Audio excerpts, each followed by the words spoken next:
All right.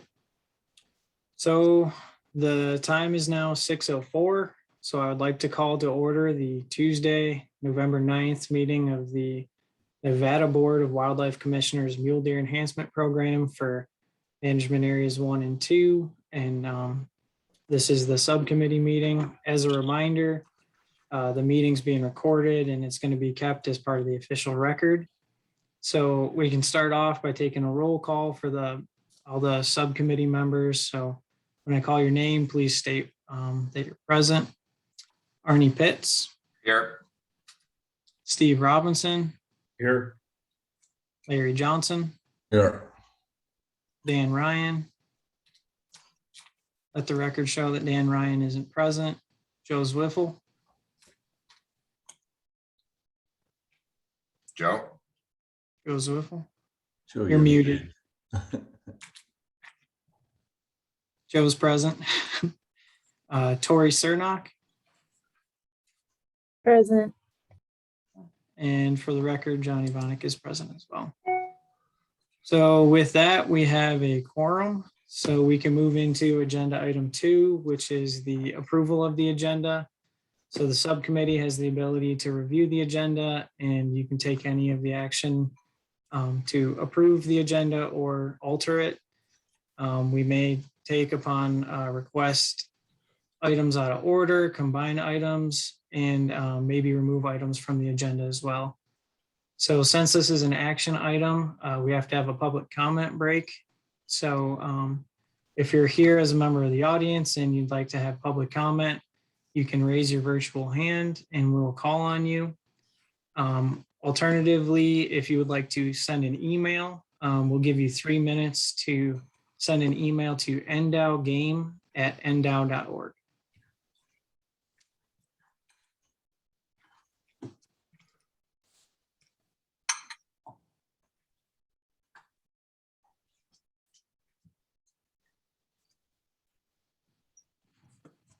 Do any members of the public have anything that they want to raise their hand for?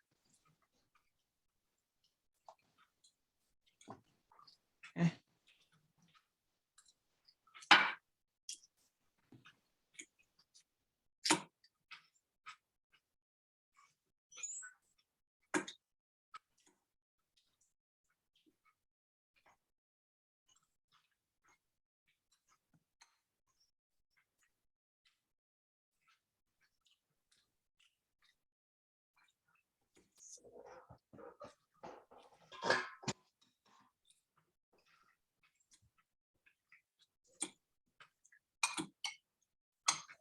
John, it looks like there's a hand raised. Cooper, can you allow Mitch Bailey to speak?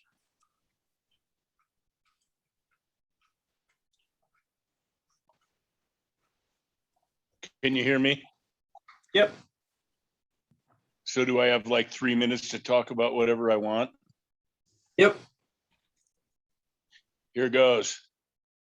So the whole mule deer enhancement project thing, I've been following it along, following some of the members here on the Washoe County side. I put a lot of thought into this thing, a lot of research, and you know, it just seems to always go the same way and avoid the obvious. So 1980s, we had the largest mule deer population, the largest number of tags. What happened to change that over the last 40 years is really obvious to me. Fur prices have tanked. Trappers have come under fire at the legislature and every other way to try to minimize our effect on predation control. We want to go back and talk about plant life and droughts and everything else.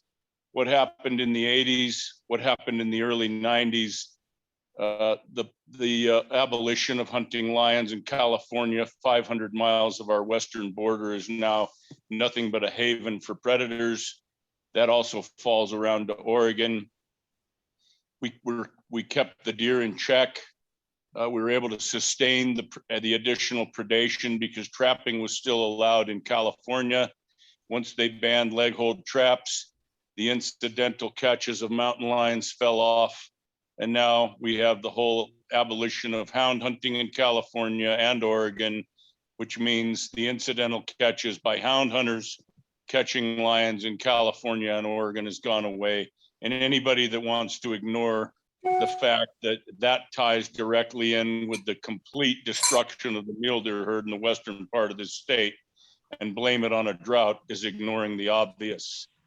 Throw into the equation what's keeping the lions alive in this state is the animal activist or horse loving fools that want to keep feeding horses and encourage horse populations, specifically in the Virginia range. There's two things that go along with large horse populations. They've become a prey species instead of a stock species. They're fools. They're not a prey species by nature. They're black, red, white, you name it. They stand up on a hillside and you can see horses from 10 miles. The lions prey upon them very easily. And if anybody thinks that a 70-pound lion can't kill a wild horse, they're crazy. And if you want to try to give a feral cat a bath in your bathtub, you'll see what I'm talking about. So the feral horse has become the primary prey species of the mountain lions in this state, especially on the western side of the state. And if you want to eradicate the remaining mule deer in this state, just remove the wild horses and see what happens. Case in point, remove the wild horses from the Sheldon and you did not see the deer numbers come back like everybody thought they would. You got to remove the predators. You got to remove the horses. That's the solution to the problem. It's really simple. You can all beat around the bush and hold meeting after meeting and talk about droughts and biology. If you ignore the fact that the obvious is there, what happened to the mule deer population of the 80s? It went away with the protection of the mountain lion in the early 90s. And it hasn't gone away and it's not going to get better. So you can go to California and have to enact different legislation, or we can combat it with some legitimate predator management. Okay. And I think that's been 3 minutes. So thank you, Mitch. And do we have any other public comments on the agenda? Cooper, were there any emails? On there.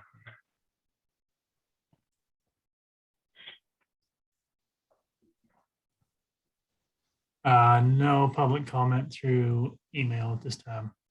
Okay.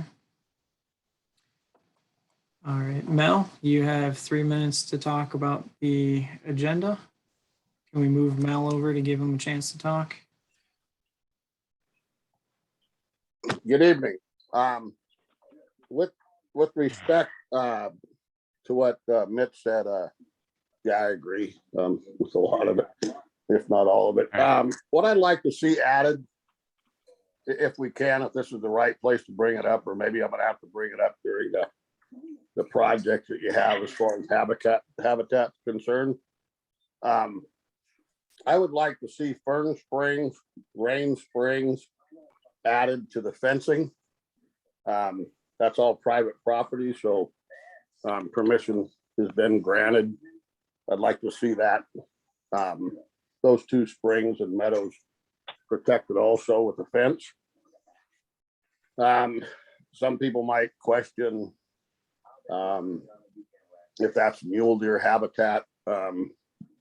Larry Johnson and Larry came up for a day and hunted antelope with me, and if he remembers, that was about the only place we've seen a couple of does and a few fawns was standing in that meadow. So a couple of my hunting holes when I hunt that country for mule deer is very, very close to there. So I think it's better that we get that, get those two springs fenced. And then kind of threw the chair to Al and Janae. Well, I'd really like to see some type of project at Grassy Cabin in the meadow. Go in there, evaluate, and see if there is something we can do. I mean, that thing is just hammered, and you know, it used to be a beautiful meadow. And if nothing off, fence it. You know, if nothing else, fence it off, and you know, it's just a real popular place for guys to camp now. And you know, they don't know what it looked like 25 years ago. I mean, that was a lush green meadow. Hell, you'd get stuck driving across it. So I'd like to see some type of evaluation done up there too and see if we can do something. So that's all I got. Thanks, guys. Have a good evening.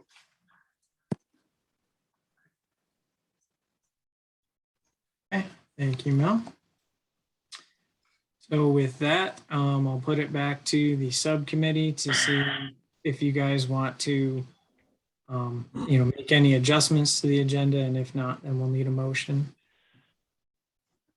Can you guys hear me? Yep. Okay.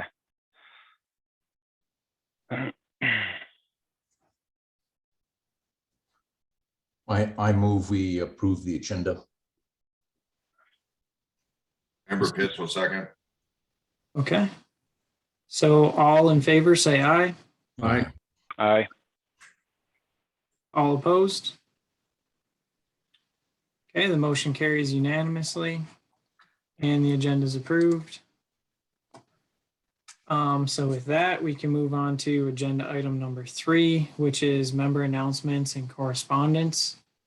The first thing that you guys are probably already noticing is that we have a new subcommittee member on this team. We have Tori Cernock. So Mark got a new position up with the Habitat Division at headquarters, and Tori's going to be taking over for him. Tori has done a ton of habitat work, and we're super excited to have her. She's super knowledgeable. So Tori, if you want to turn your video on and introduce yourself. Hey everyone. Yeah, so I'm going to be your habitat person on the Washoe County MDEP team. I have been attending all of your meetings, even if you didn't see me on them. So I've been, well, except for the infield meeting, I was unable to attend that one. But so I have been around. I'm working behind the scenes and a little bit. You guys have heard from me a little bit, but anyway, I'm here. I'm here to help or try. Thank you. Welcome. All right. And with that, let's see, I'll share my screen here. All right, I hope you have big feet because you have big shoes to fill.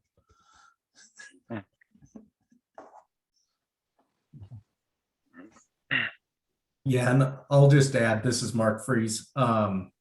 Tori has been participating in all the meetings. That was by design, knowing a transition was coming. And so she's very familiar with a lot of the project work we've done in Washoe County. She's been working closely with John on a lot of these spring projects. So I've got the utmost confidence that she'll continue to fill in and do a great job. So with that, I wanted to share my screen, and are you guys all seeing the email here? Nope.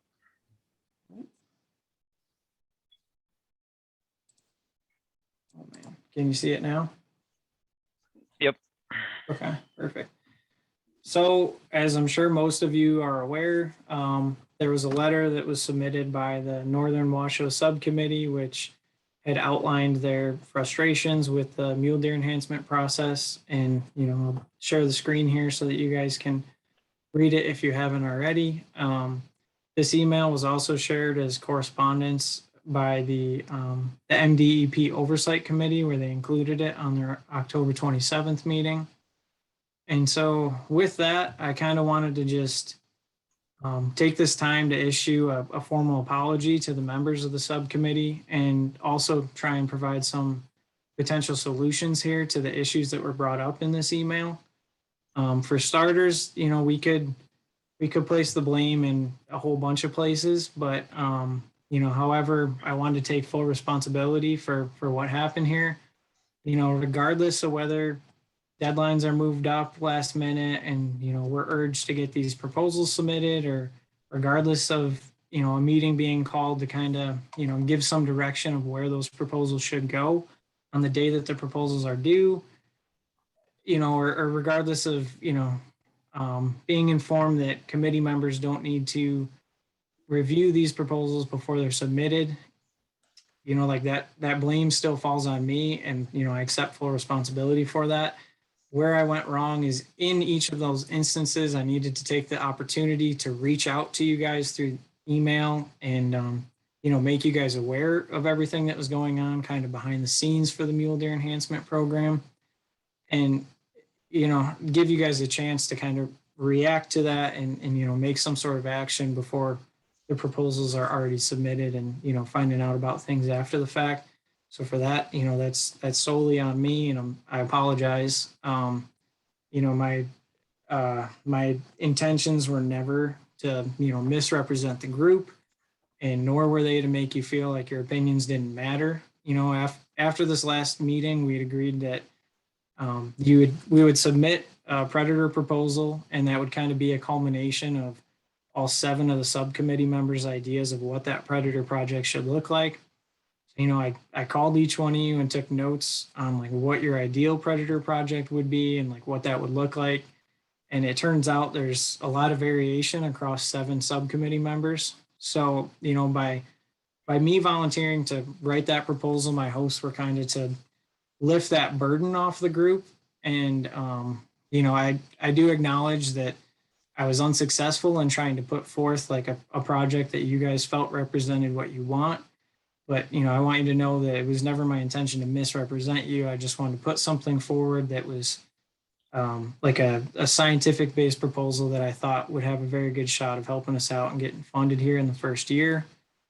In order to try and stay solution oriented here and to try and kind of move forward and kind of pick up some of these pieces and keep moving with this and put together a pretty good proposal, I want to let you know that from here on out, I'm going to be emailing you guys almost relentlessly and notifying you anytime there's any, tiny change that goes on, and, updating you of new deadlines or changes to proposals or anything like that.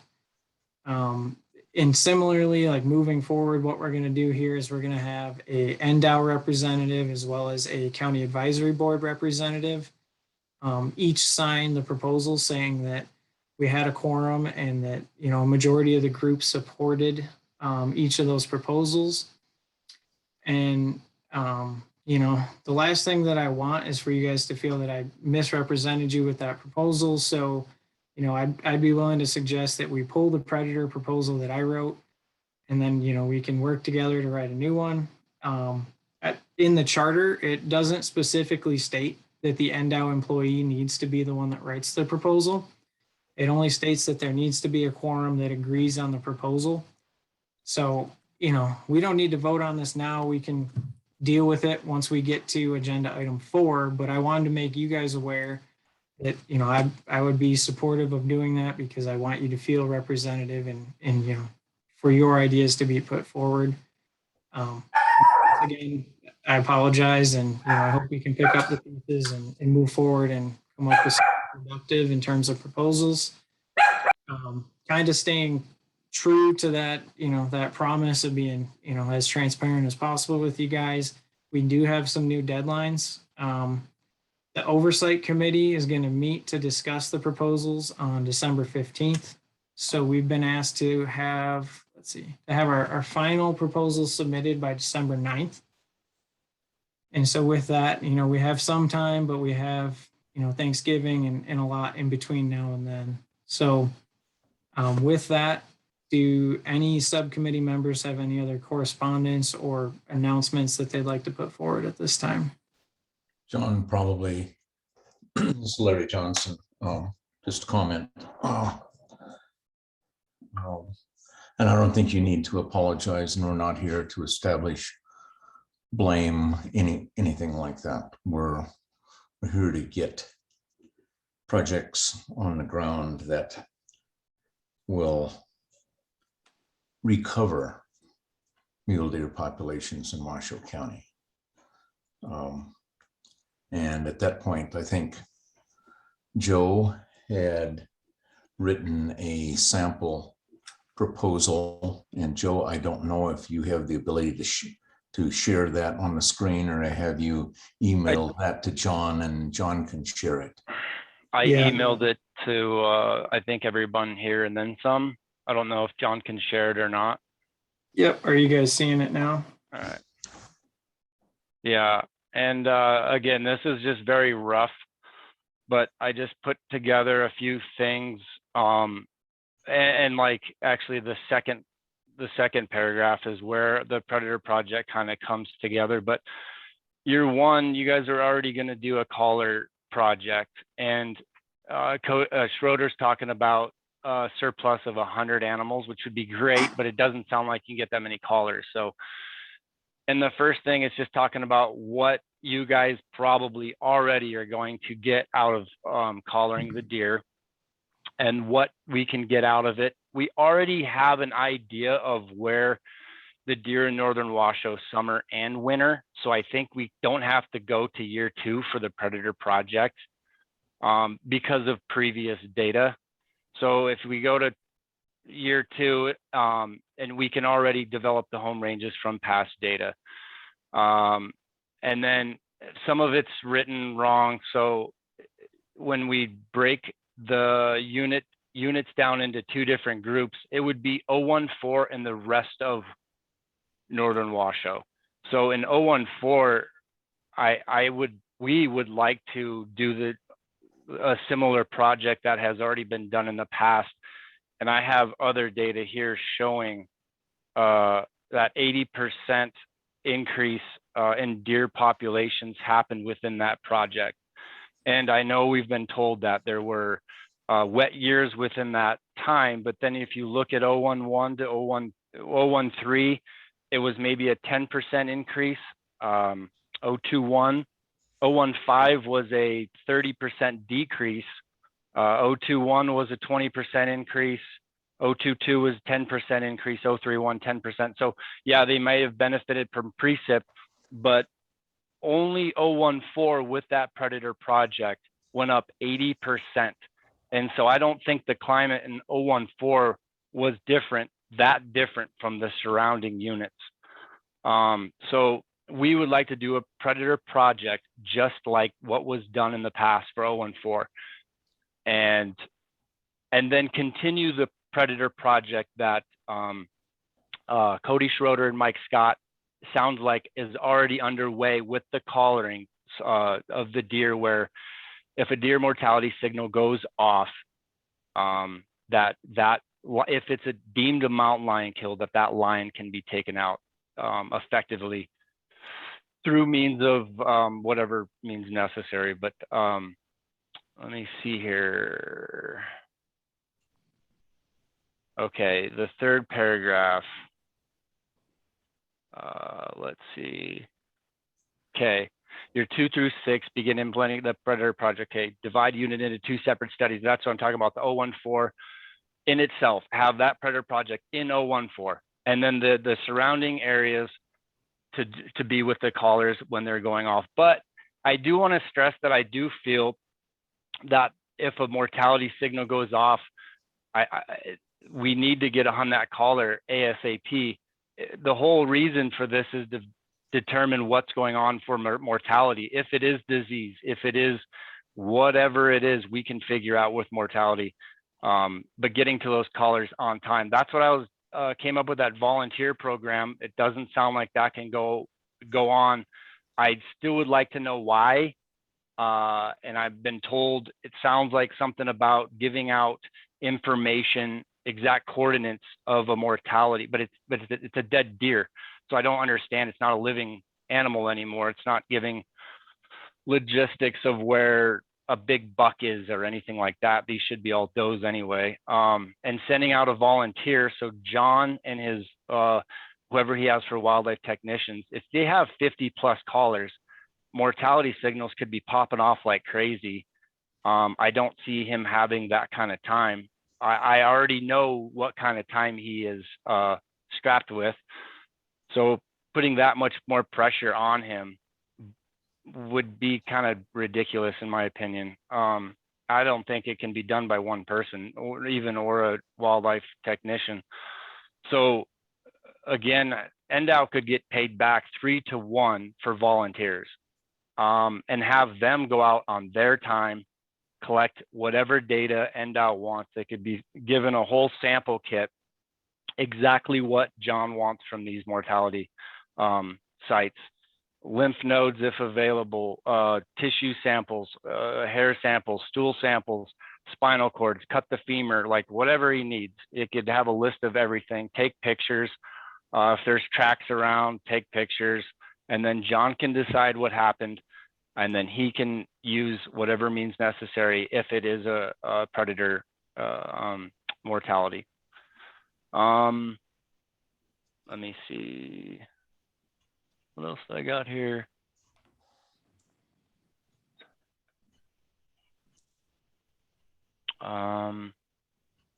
The end is just if we can continue collaring deer and not just have this one collaring project and have less flights. So I don't know exactly how much we fly. I love flying, everything's great, but if we have enough collars out, we can collect enough data and fly once every 5 years, save that money for more collaring projects and or other projects to keep the population growing rather than flights year after year after year, and just save the department some money and continue to put out collars, because our data from the past is awful. It's absolutely awful. What we've been given, what we've been shown, I mean, it's anybody's guess on what is going on with the deer. That's why we're kind of here where we're at. And if we have better data going forward, I don't feel we could fall into this trap, but maybe we can catch it a little earlier rather than getting in the predicament we're in now. Yeah, and before we get into the specifics of this, I think I'm very appreciative that you put forward a proposal here, and we'll include it, but I think we should cover that under agenda item 4, which are like our proposals that we're gonna revise the old ones or bring new ones in or anything like that. But I want to give you a shot to kind of just describe what you'd proposed here. But are you guys on board with discussing new proposals in the next agenda item? Yes. Okay. Did anyone have anything else that they wanted to add, or any other? Do you want to just jump right into agenda item 4? Let's. Okay. Okay. Mike Scott, you had your hand raised. Yeah, thanks, John. This is the first I've seen of this project proposal. We're certainly able to discuss it, but you got to understand that these projects, you're asking for a lot of money to do these kind of projects, but this has to go through multiple committees in order to be implemented. So just the fact that you're asking for this doesn't mean that this is going to be the way it goes through. And I just want to make that point. This is our process, and each predator project has to go before the commission on 3 or 4 occasions. The Wildlife Damage Management Committee, the Park Committee. So there's a lot of issues there, and the amount of money that you're going to be asking for is quite a lot. So I just want to make that point, that there are limitations on this. It's not just you want to do this, and so we go forward with it. This, like I said, this is the first I've seen of this. I would like to have the opportunity to actually digest this a little bit before we agree to it. Oh, and that's fine. I just put this together today, and I didn't have any other time. I sent it out, but the reason why we're asking for this is we want to grow more deer, correct? That's the whole goal.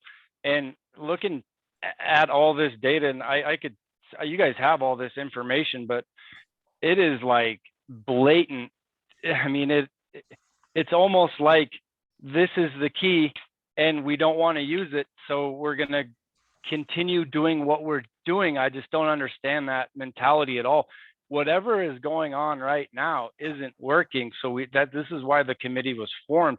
This is what we would like proposed. If it doesn't go through, then okay, then we can go back to the drawing board, I guess. But what are you asking? You want us to just give the bare minimum just to just because I don't really understand how this project went through when the deer population wasn't doing well. Now it's even 10 times worse. So I'm not I understand it's going to take some money. Maybe we can shorten the duration of the time, see how it's going or whatnot. But I don't feel we should water it down like the last proposal was. And in my opinion, the last proposal, Mike, you and Cody said that was already pretty much going to happen with the collaring mortalities if they go off to go take out the predators. So I don't understand why waste. Yeah, some of it will. I guess, you know, Joe, what you're proposing, you're saying we should stop flying. Well, you know, one of the things that really bothers me is that the perception that the only data that we collect when we're on a deer survey is the deer data. There's a ton of habitat information. There's number of wild horses and water, you know, levels of water and water developments and on and on and on. There's a ton of data that our biologists collect. And so to just, you know, just say, well, we're only going to fly once every 5 years and we're going to get all the data from collaring animals. I'm not sure that is going to be advantageous to us. I've got some habitat stuff at the top if you scroll up, John. And it talks about like figuring out why deer aren't in certain areas, if that habitat in those areas are palatable, if they're not, what's going on, figure that out. But I do have habitat in here as well. And I know there's a lot more to it than predators. I totally get that, but we're trying to turn this around quicker than a long-term habitat proposal. That's, you know, and there's already a ton of habitat stuff going on. The only thing not going on is predator work and wild horses. And wild horses, absolutely. Yeah, absolutely. John, do you have the ability to share the screen of the comparison of mule deer population percent change for all hunt units 2004 through 2015 that Joe emailed around this? Let's see. Let me see if I can. Was it in the same email as the proposal? And Mike, read year 2, the second paragraph real quick while I'm sending this. Okay, do you have the ability to screen share that? Because yeah, hold on one minute, Larry. I'll pull up. Was that in the email with the proposal? I'm sending it now, John. Okay.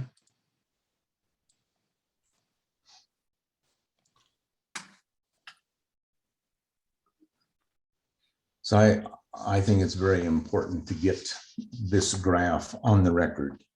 I just sent it. Oh.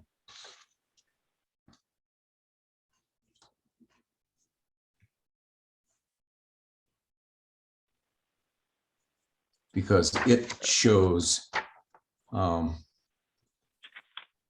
percentage of growth and decrease in populations of all the hunt areas over in the period from 2004 through 2013. And when it comes to the areas where predator management projects have taken place, the results are dramatic. And they're particularly dramatic. Yes. If you will look on the left-hand side on area 014, you will see that from 2004 through 2013, we had an almost 80% increase in mule deer populations, whereas directly adjacent areas, we either had lowering of populations in 015 or very minimal increases in population in areas 011 through 013, 021, 022, 031, 032, with a decrease in 033. And those type results, quite frankly, are pretty much irrefutable.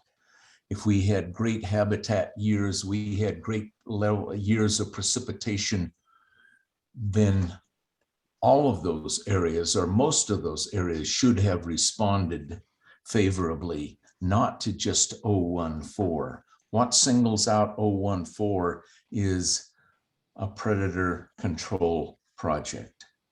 Look at 231 for an example as well. Yeah. Yeah, and area 231, the same, had a predator management project.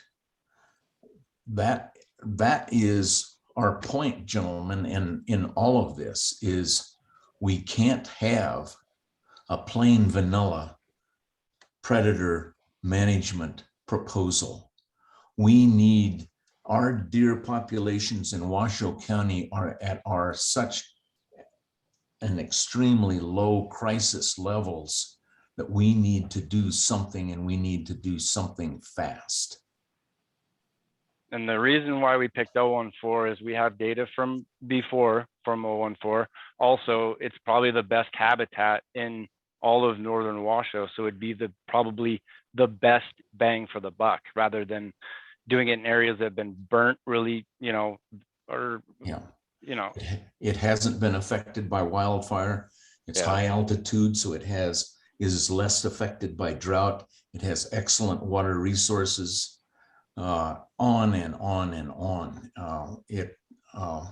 If you want a project to see what could be done, measure the success with predator control in 014 one more time. And if it is successful, then I would want to see that level then rolled over into other management units. Larry, this is Member Pitts, Arnie speaking. I think that a proposal like this is probably what is needed to maybe bring some deer back. And I don't think that anybody is going to stop us from putting any proposal together that we want to do as a group. However, I do think we put it together a killer proposal that is going to bring back deer that is going to fail going forward, again, getting through all the other committees. It may behoove us to try to have some compromise to where we get maybe a proposal that we all agree on that might have a better chance of going forward. Because I think I agree with you guys 100%. We need to do something like this. There's a problem with predators. However, I'm not sure, and I don't think anybody's going to fight us on putting together whatever proposal we want, but I think it may get dumped on the floor fairly quickly for a vast number of reasons, some of which Mike brought up, financial, time, and who knows, what other things they've got going on. So we've got to kind of hone this down to something that we like, that has a chance of going forward if we want to get at least something done. That's my opinion. And So to answer that, I would say, I believe Joe's proposal here is a compromise, and is a much lower level of predator control than I think is necessary throughout northern Washoe, simply because he is reinstituting predator management only in area 014. And in the rest of the county, he's implementing selective removal of mountain lions that actively predate on collared deer. Now that is not, gentlemen, that is not really addressing the problem remotely, but I agree. It probably, as a compromise position, has a better chance of approval through this bureaucratic process. Yeah, I don't like the idea of watering it down just because we want something to get approved. I think the reason this committee was formed was to bring back deer. And I do feel this is the best stepping stone to get us in the right direction. And just to water it down just to get something through is not what I'm about on this committee. I'm not for that. Can I ask you a question on the proposal, Joe? Yep. So So with flying, one of the big thing that drives our models, it's not adult survivorship. We kind of have like an idea of what adult survivorship rates are, but rather it's fawn to doe ratio and how many of those fawns survive the winter and are recruited into the population for breeding the next year. With this, if we're not flying, how are we getting at those numbers? Are we collaring the fawns as well? You're continuing to putting on collars year after year. That's why I'm just trying to say, to save some money on flying, to put it back into collaring, to continue putting collars on, to continue having collars out in the landscape. You put collars on the landscape, you have a bunch of mortality. If you do that year, you should continue to put them out. That's what I'm saying. I'm just trying to continually put collars out and keep them out so we don't fall into this pitfall again. I don't know how many collars are out there right now in northern Washoe. I have no clue. Do you have any idea? Yeah, a handful, not that many. In deer? On deer, yeah. On deer. And so what I'm saying is, with the huge problem we have with deer, why don't we have more collars? Why don't we continue to have more collars? And that's just an idea to try to save some money to put back into collars. Because I do feel a lot of other states fly once every 5 years, and their collaring data gives them they fill in the blanks with the collaring data, but they keep it going. It's not just like a one time we're going to throw out 50 to 70 collars and call it good for the next decade. We should continuing monitoring animals that we don't know what's happening with. Yeah, just so you know, Joe, I'm not against collaring animals, but we're not going to just stop flying our animals. That's I'm not saying don't stop flying. So we're going to continue to fly those. It's not an either or type thing. So we can, if you want to put this forward, then let's take that thing out. I didn't say stop flying. I'm just trying to save money and to continue putting in collars, because it sounds like we don't put out collars, and it sounds like we finally got funding for 50, maybe 70, and we added a few more, and then it sounds like that's it. We're going to put those out and see where it goes, and there's nothing to continue it. I don't kind of understand why we wouldn't continue monitoring a species that we're losing really fast. That's what I'm saying. So take that out. Like I said, this is a very, very rough draft I came up with today. So we can take that out. It's more about the predator program anyway. So yeah, and I do appreciate the section that you put in here about like sampling the habitat, looking at areas that they're using versus areas that they're not, and trying to go out and improve those areas that they're not utilizing to make more deer habitat, to potentially grow more deer. Absolutely. I like the stuff that you have in here in terms of, looking at the quality of forage in certain areas that they're using versus where they're not. I think that's quality stuff. But yeah, when it comes to like taking the flying out, I don't know, Okay. Yeah, we need to take that off. So yeah, that sounds like it's like comment. If we move past that. Yeah, comment to Larry Johnson. Number one, when I read that portion, I got to be honest, Joe. I disagree with lessening flights. Okay. I also agree. Point Let's out. all disagree. We can take that off then, so we can move on. But I need to ask Indel. You do not regularly fly these areas annually anyway, do you? Some of these areas have gone 3 years between aerial flights, my understanding. Is that only because of weather or mechanical breakdowns, not because we've just chosen not to fly. There's been issues there's been reasons why we haven't flown. Generally, I think a good portion of North Washoe gets flown every fall, and then certainly every spring, unless there's weather breakdowns, and then sometimes they're not. There were lapses of 3 years. Absolutely. 3 years. Yep, and that's not optimal. And for those 3 year periods, we are being told that the fawn recruitment rate and the fawn survival rate was actually slightly increasing or stable. And with absolutely no basis, when in actuality, I believe just the absolute opposite was true. So, I can't speak to that in terms of like looking at, And what again, was, that's past tense. right. I'm almost sorry I brought that up, but No, but that's it is- okay. But it is for the record, okay? Yeah. And, Okay. And another at this thing point, that, aerial flights I think are extremely important and are crucial, particularly in a population that is in crisis, as is our deer in Washoe County. right. And just to kind of throw a little bit of clarity out there around that, from the fall surveys that we're looking at, like post hunt, that's to kind of get at the buck doe ratios. But where you're getting at the fawn to doe ratios is on the spring the surveys, spring. because Yep. then you're getting at how many fawns have survived the winter. Yep. So that could be, what was going on. And I'm not sure, to be honest, which unit specifically, or if you were looking at fall or spring or what there. John, this is Steve Robinson. Yep.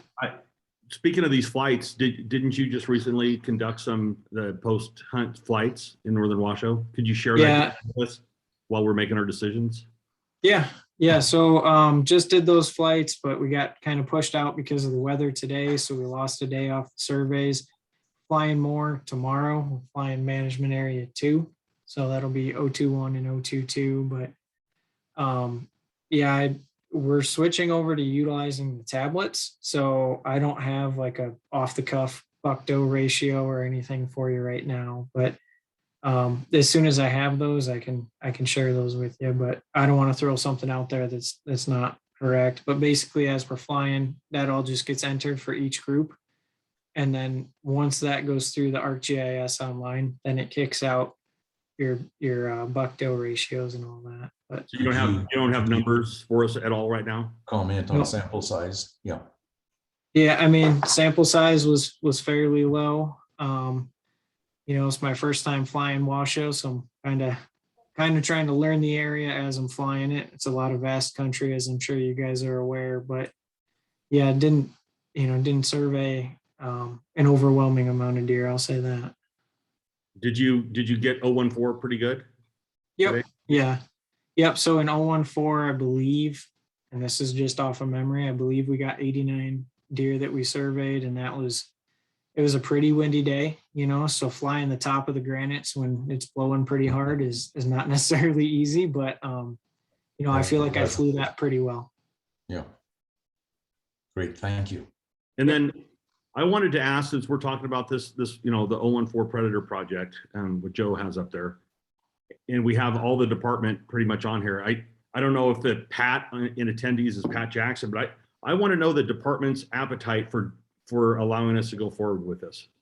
I know Joe and Larry don't care, if you guys want it or not. We want to propose it, and that's what I'd really like also. But I'd like something rather than nothing.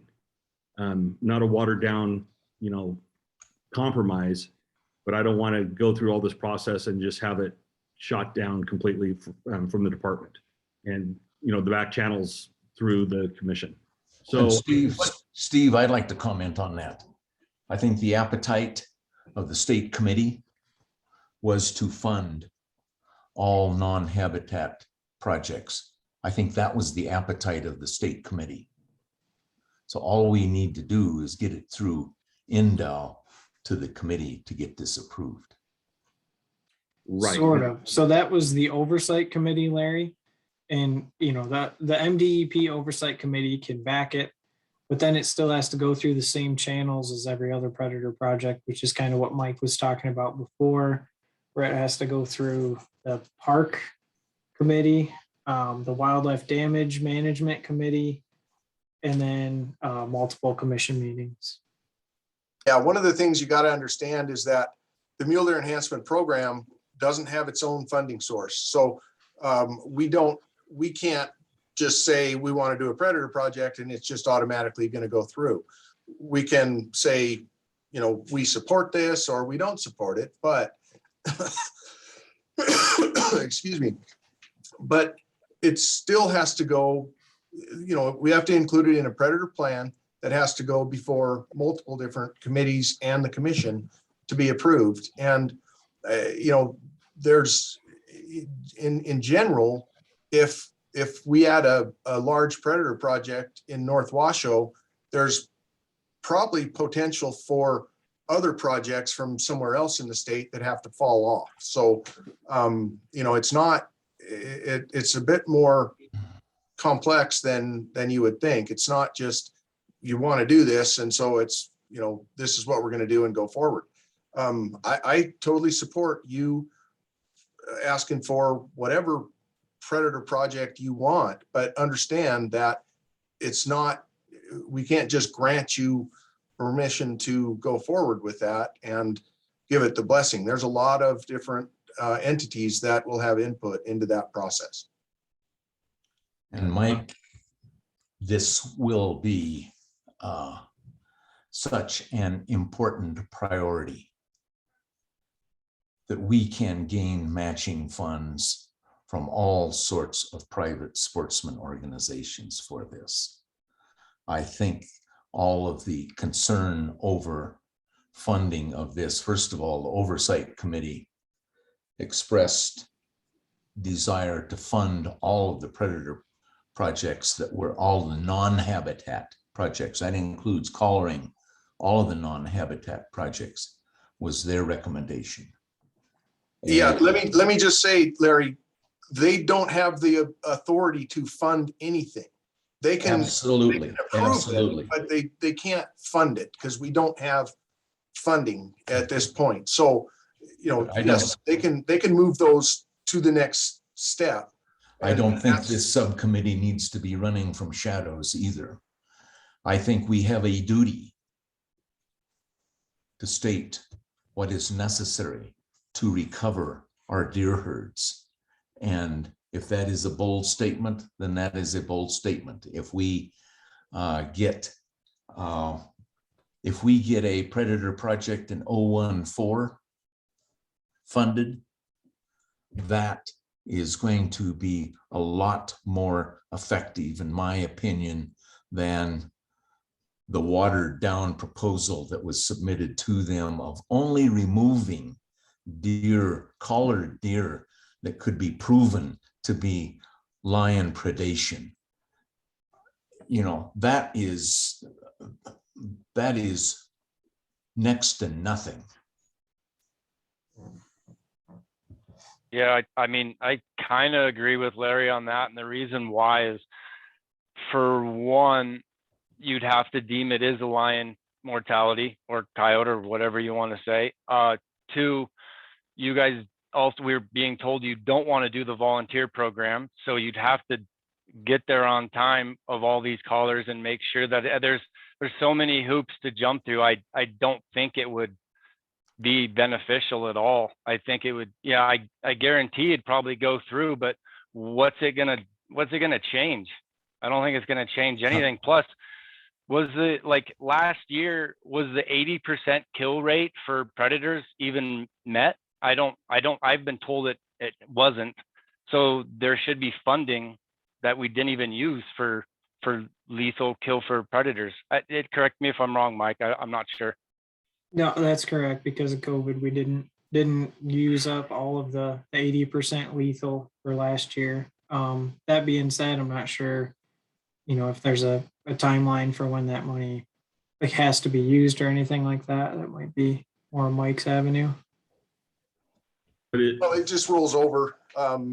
So it's available in future years, and we still have the 80% mandate. So we will try to meet it this year. And but the project that was submitted was $120,000. And just so everybody understands, Washoe County already has the 011 and 013 project 2201 and has project 46, and both of those combined right now are $250,000 roughly.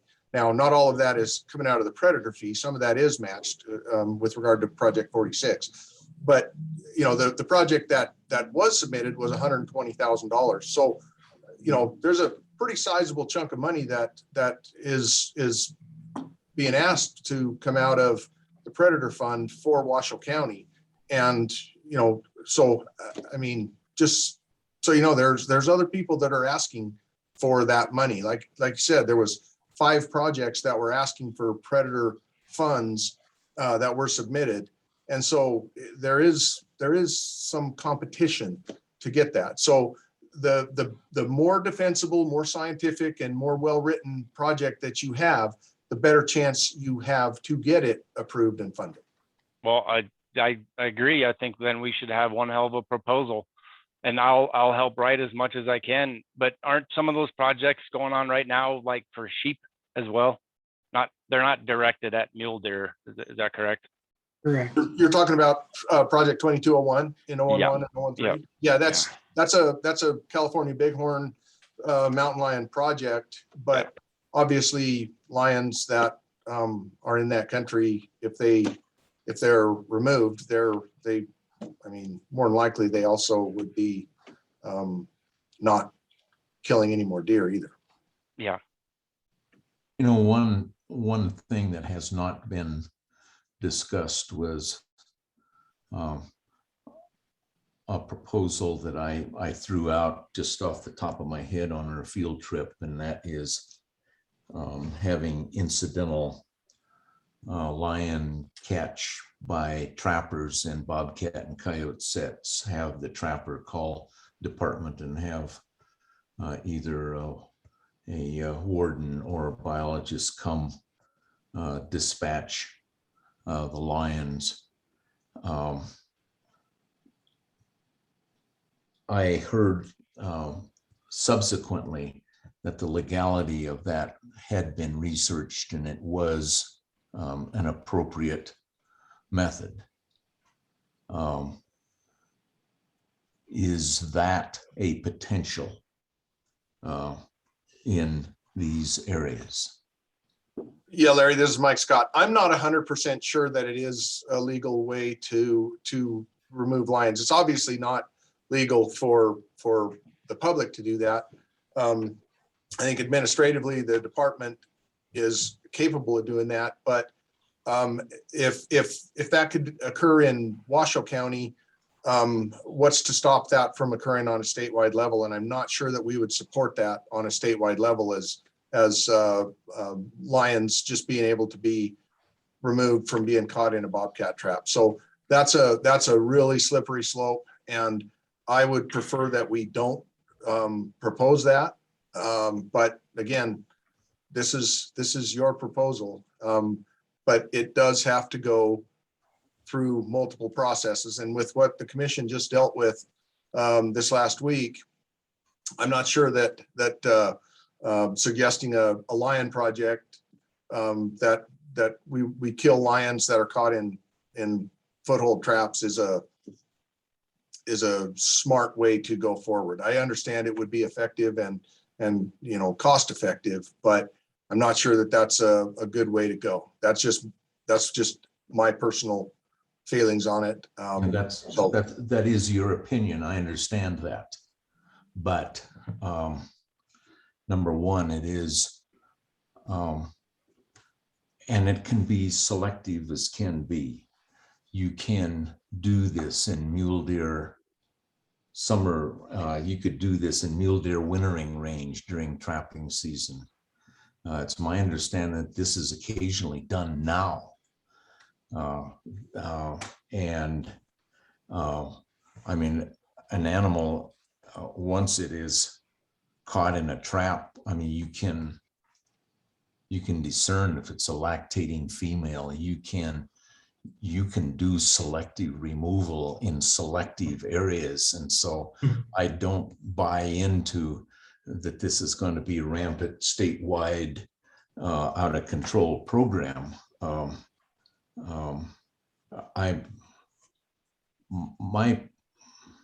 My point in a whole bunch of this is, gentlemen, this is our one chance to make a difference in our deer herds that are failing. And I think it's our duty and Department of Wildlife's duty to think outside the box and do whatever do whatever we can and think of ways that we can make things happen rather than saying, no, we can't. We've got to do something. And if not, just how do you think it's going to look on behalf of the department if we close seasons because of poor mule deer numbers? There's flip sides to all of these arguments. I think with going back to the incidental trapping, I've been told that as long as it's in a predator management area, that it can take place. I haven't heard a definitive answer on that, but not statewide. And I don't even think we need to put it in the proposal, but if it's a means of take, why not access that means of take? Yeah, let's not put it in the spotlight. I agree with you, Mike, on that. That doesn't make sense. I wouldn't want to put that in the proposal, but if it's a necessary means of take, it's a very effective means and it's a very inexpensive means of take. Yeah, I understand that, Joe. But the money part of this is not, that's not as much of a concern to me as bringing the attention that we would get from allowing that method. So again, this is your proposal. You can write it up however you want to write it up, but as the department game administrator, I'm not supportive of that proposal. And I said don't put it in a proposal. Yeah, no, that's what I said. I said don't put it in a proposal. Gotcha. But if it's an effective means of take, I don't know why we wouldn't use it. Take advantage of it. Take advantage of it. Yeah, absolutely. But I agree. Don't put it in a proposal and put it in a spotlight. I totally understand that, but it's a very effective means of take. But at some point, when are we going to reach the point to where we do take some necessary strategies on helping our deer out? Like, I just keep hearing the same thing. Oh, we antis this, antis that. That was my number one. I had 5s across the board for limiting factors because of antis. I'm getting tired of it because, okay, this committee was formed because our mule deer are disappearing. Yet everything we try to come up with is like, can't do that because the antis, can't do that because at some point we have to stand up. I think sportsmen across the entire state are ready to do whatever it takes. And I mean, I don't know what needs to happen, but it's just seems like we're walking on eggshells constantly. Joe, I listen, I'm sympathetic to what you're saying. The thing is, you asked the question, what, sportsmen are ready to do something, but sportsmen can legally go and kill 2 lions every year. And so, why aren't we encouraging people to hunt lions? And if that's what you think is the big limiting factor here, then let's look at other ways of encouraging people to hunt lions. And I know, that you need dogs and so on, but there are other effective ways of removing lions as well that we would never consider. We would never consider poisoning lions. So, there are ways to remove lions that we're not going to be supportive of. And as far as I'm concerned, killing lions that are caught in traps is probably not a way that we're going to be interested in supporting. Okay. For one, have you tried to kill 2 lions in a year? Yeah. How easy? Okay. It's not easy. That's why I said no. If it was, we wouldn't be having this discussion. We wouldn't be having this discussion. I mean, it is. I understand. I'm just saying. There's a reason why it's $5,000 to $7,000 to go hunt a lion with a guide. The amount of time and effort they put into training their dogs, feeding their dogs, vet bills, keeping them in good shape, and knowing the areas. beating up their equipment, getting to the areas, the right weather, I mean, it is unreal what it takes to get these elusive creatures that are absolutely awesome, by the way. I don't want to wipe them off the face of in Nevada. That's not what I'm about. That's not what anyone's about. We're just trying to increase deer populations, but just to tell sportsmen go out and take out 2 lions is absurd, because who can actually do that? I mean, I think we're getting into the weeds here a little bit in terms of, like you guys had said, it doesn't necessarily make sense to add the foothold thing into the proposal. So Correct. I agree. I say let's move away from that. I'd like to hear from the other subcommittee members in terms of what they think could be added or removed to Joe's proposal to make it better. And, kind of just see where they're at in terms of this whole proposal thing. Well, this is Steve Robinson. I never got my answer from earlier. I would really like to hear from the department, the people that are going to be behind the scenes pushing this. Does this have a snowball's chance of hell of making it through? I just want to and let's just be honest. Let's get it out there. And if they say that's not going to happen, I don't want to waste our opportunity. So I'd like to hear from some of the department people that are on here, if this is going to be doable in any way, shape, or form. And by this, you're referring to The 014, reinstating when I asked earlier, Project 014. 18. Also, Okay. I asked if Pat, there was a Pat on the attendees. I was wondering if that was Pat Jackson. As soon as I mentioned that Pat dropped off. But, he would be one of the ones that'd be testifying in front of the commission, yay or nay. And if we know it's going to be a nay right now, then let's do something different. Okay. I don't want to waste Cody? money. Hey, John, can I chime in? Yeah. I can't see all the panel, but from my perspective, this stuff that Joe put forward, this is the first time I've seen it. I think there's a lot on here we could get behind, the department could, because there's some science in there.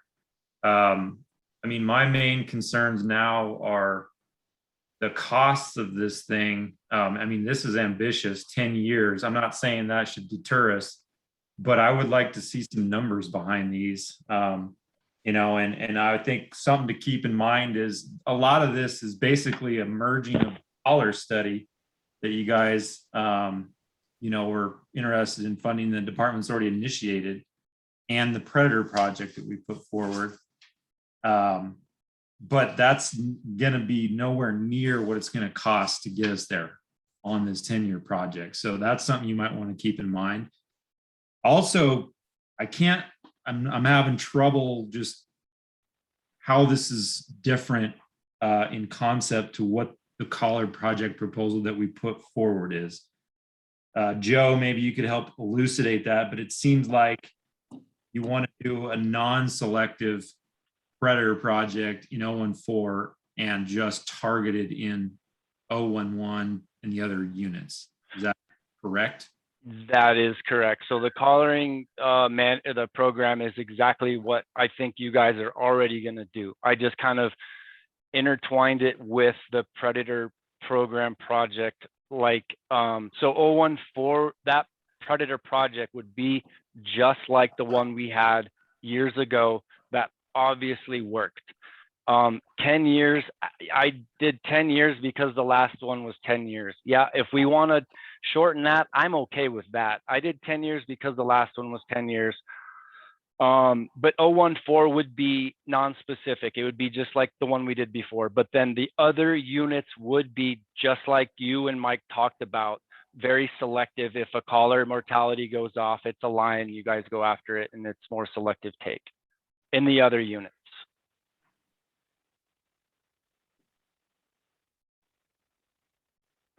Okay, that helps clarify. I think we're still going to need to want to put some numbers to these because it definitely is going to up the cost.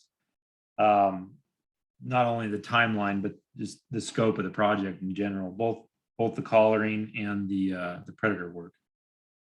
Which with COVID last year not using all that funds, I think that could really benefit us pushing this forward. I have heard, and I don't know for sure, there could be $400,000 leftover dollars from last year. That's I don't know what this would cost. And again, yeah, let's put numbers to it, but I think that could benefit us not spending that money last year and getting this to go through. And Joe, you talked about potentially putting more collars out. Are you saying put more than that initial 50 that's going out there in year one? Well, I'd say 50 would be the minimum number. And then I would like to see it continue, not just do one project with 50 collars. When they all go dead, we're done, and then maybe try to get another one going. I'd say see what happens after the first year and keep adding to it. Absolutely.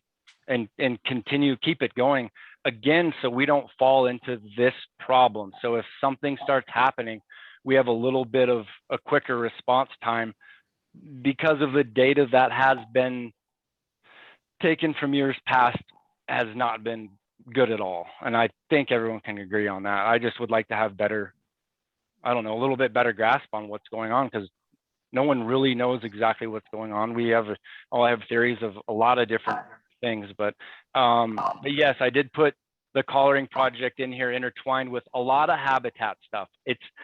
I know we're only talking predators, and I know it's a polarizing topic, but again, we aren't only about predation. We want to do a lot of habitat work as well. And a lot of habitat work is getting done.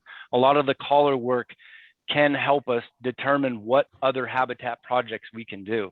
But the predator project is just a release valve to help them out just a little bit to get things going and reverse the numbers and the trajectory of where the population is going. And with the data that you guys can see from the graphs, I mean, it works. And everyone can say we had some good precipitation through those years, but it is undeniable that we must have had crazy precipitation in 014 then, because it did really, really well with that project going on. So we're just trying to give a little bit of relief for the deer so they can make a comeback, and then over the years continue with habitat, spring work, horse removal, everything else that they are getting killed from, just to help them out. That's all. So I know we've only been talking predators. I get that, but it's something that we feel will work well right off the bat. And we want to see a difference right off the bat. This committee isn't trying to, I don't know, we want to make things happen. If we had our way, we would be submitting a much different proposal than this one here. And what I'm saying is this isn't the proposal that we have to submit, but this is just a really quick, rough draft again. I wanted to come in with something tonight.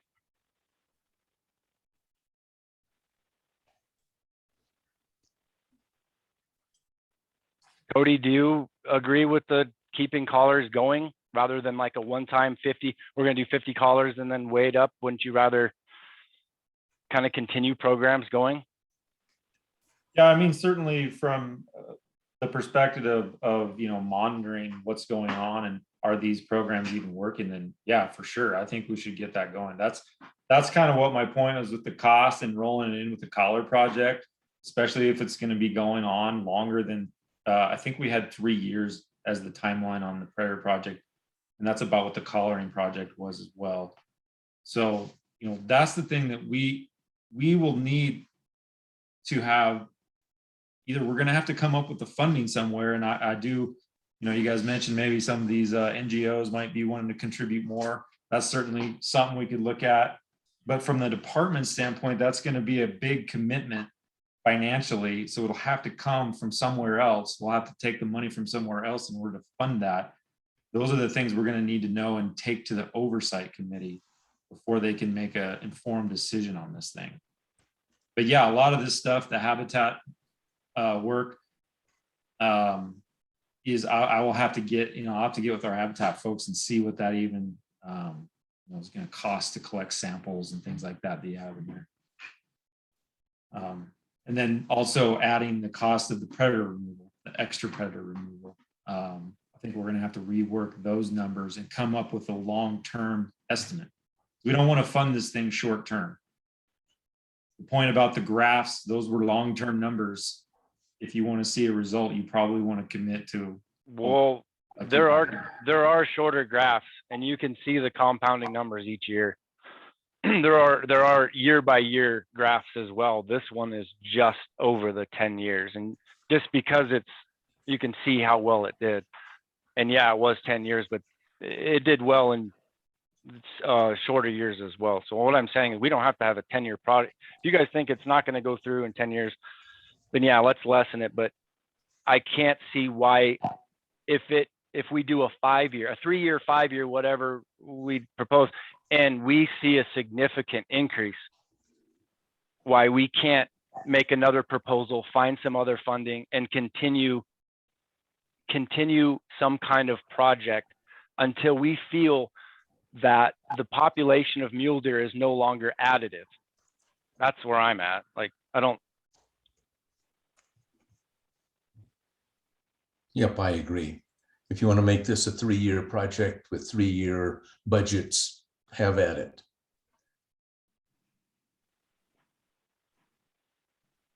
Yeah, this is Steve Robinson. I agree. I think it'd be a mistake for us to put the financial total for a 10-year project in. You know, just our project compared to the other predator projects looked like it was expensive, and that was only for 3 years. If we triple that, I don't think it's going to go over well. So I would be more in favor of not doing a 10-year, but do 3-year with the possibility of re-upping it, both on predator and collaring. I'm fine with that.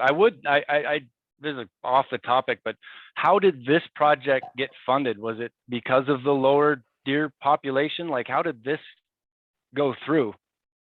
And how is it now where our deer population is at an all-time low? We're like, no way this is ever going to happen again. That's where I'm having a tough time swallowing. Absolutely. Can anybody explain that? I'm not, ask that again. I'm not sure I understand the question. What I'm saying is, when this project went on from 2004 to 2014, or whenever that was, I think those were the dates.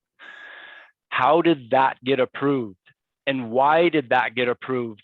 Because the deer populations back then, when that got approved, were higher than they are now. And now we're trying to get an approval for the similar project. And it's like, no way in hell is that going through. And it kind of blows my mind because of where we are now with the population. I just don't kind of understand how that got approved and how now it's like, no way, it's not happening. So I'm fine with shortening it to 3 to 5. I'm okay with that. I'm trying to figure out why it's the way it is right now. Well, I think the process was more or less the same. I mean, there might have been some differences in how it was proposed, but you got to understand that the predator fee was enacted, right around that time. So this was one of the first projects that was enacted, and so it was approved through the same process that it would be approved now. I don't know. I guess I don't know exactly how else to explain it. There was a Delamar commission. There was a Delamar project that was installed at around the same time, and so it came from different biologists and cabs and through the commission at that time, and that's how it was completed. So I don't know how else to explain it. I would explain it as we had a different commission. We had a different administration,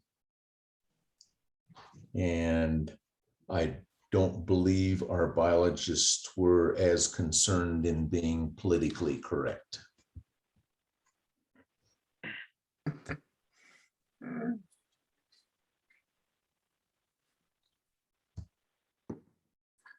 This is Member Pitts. Do we, so if the committee seems passionate about this and they like the bones of this, what do we have to do tonight to go forward with massaging this to make a proposal, or is this something we have to complete by the 9th of December? Where do we go from here? Yeah, so we would probably have to fill out a new project proposal form to make it kind of adapt and mold to what Joe's proposing here.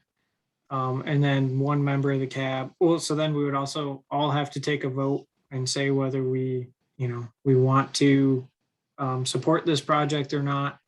Then if it does pass by majority, then an NDOW representative and a cab representative will sign the proposal saying that, it did pass by majority and it has our subcommittee's vote.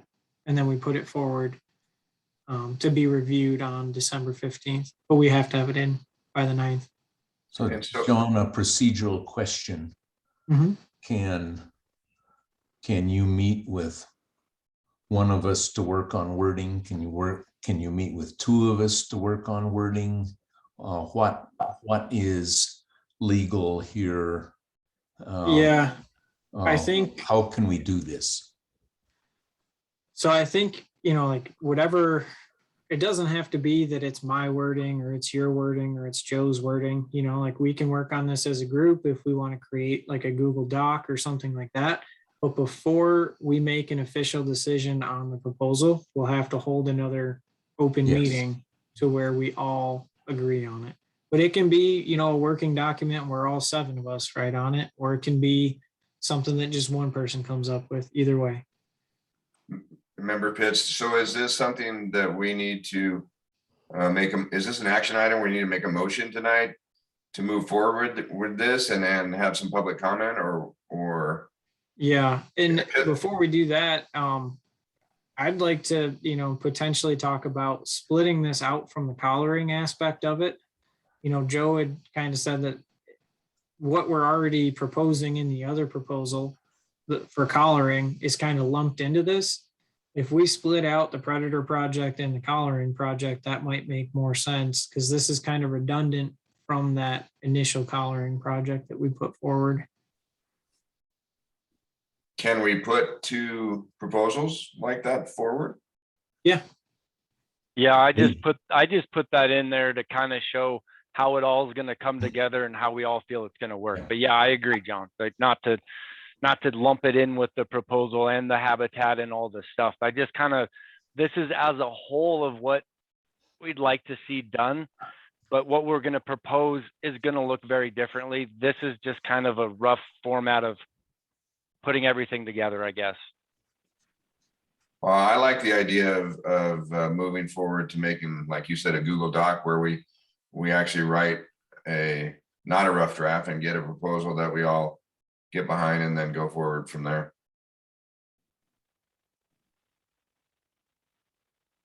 For this Steve Robinson, I really don't think that we need to change the collaring program that was proposed.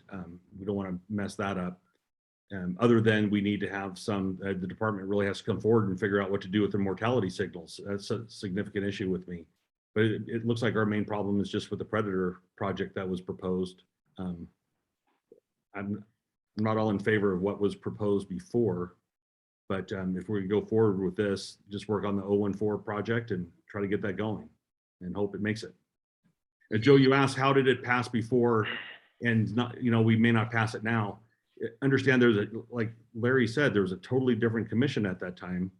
Our current commission just appointed a rabid anti-hunter representative from Project Coyote to the Predator and Damage Control Committee. So that's what it's a different group, and that's what we're looking at. So I would keep some of that in mind also. Yeah, I still think we need to move forward with projects that we feel are going to help the population, no matter what Predator projects come out. If we have the data to support it, we need to show where the population of deer are to fight back at whatever antis come our way anyway, because our ultimate goal is to increase mule deer and any means necessary for management of wildlife. And if we keep skating around to, ways, we're going to continue this trend, I feel, and it's going to get even worse than it is now, and it's really bad. It looks like Pat Jackson has his hand up. I would really like to hear from him. Pat, go ahead.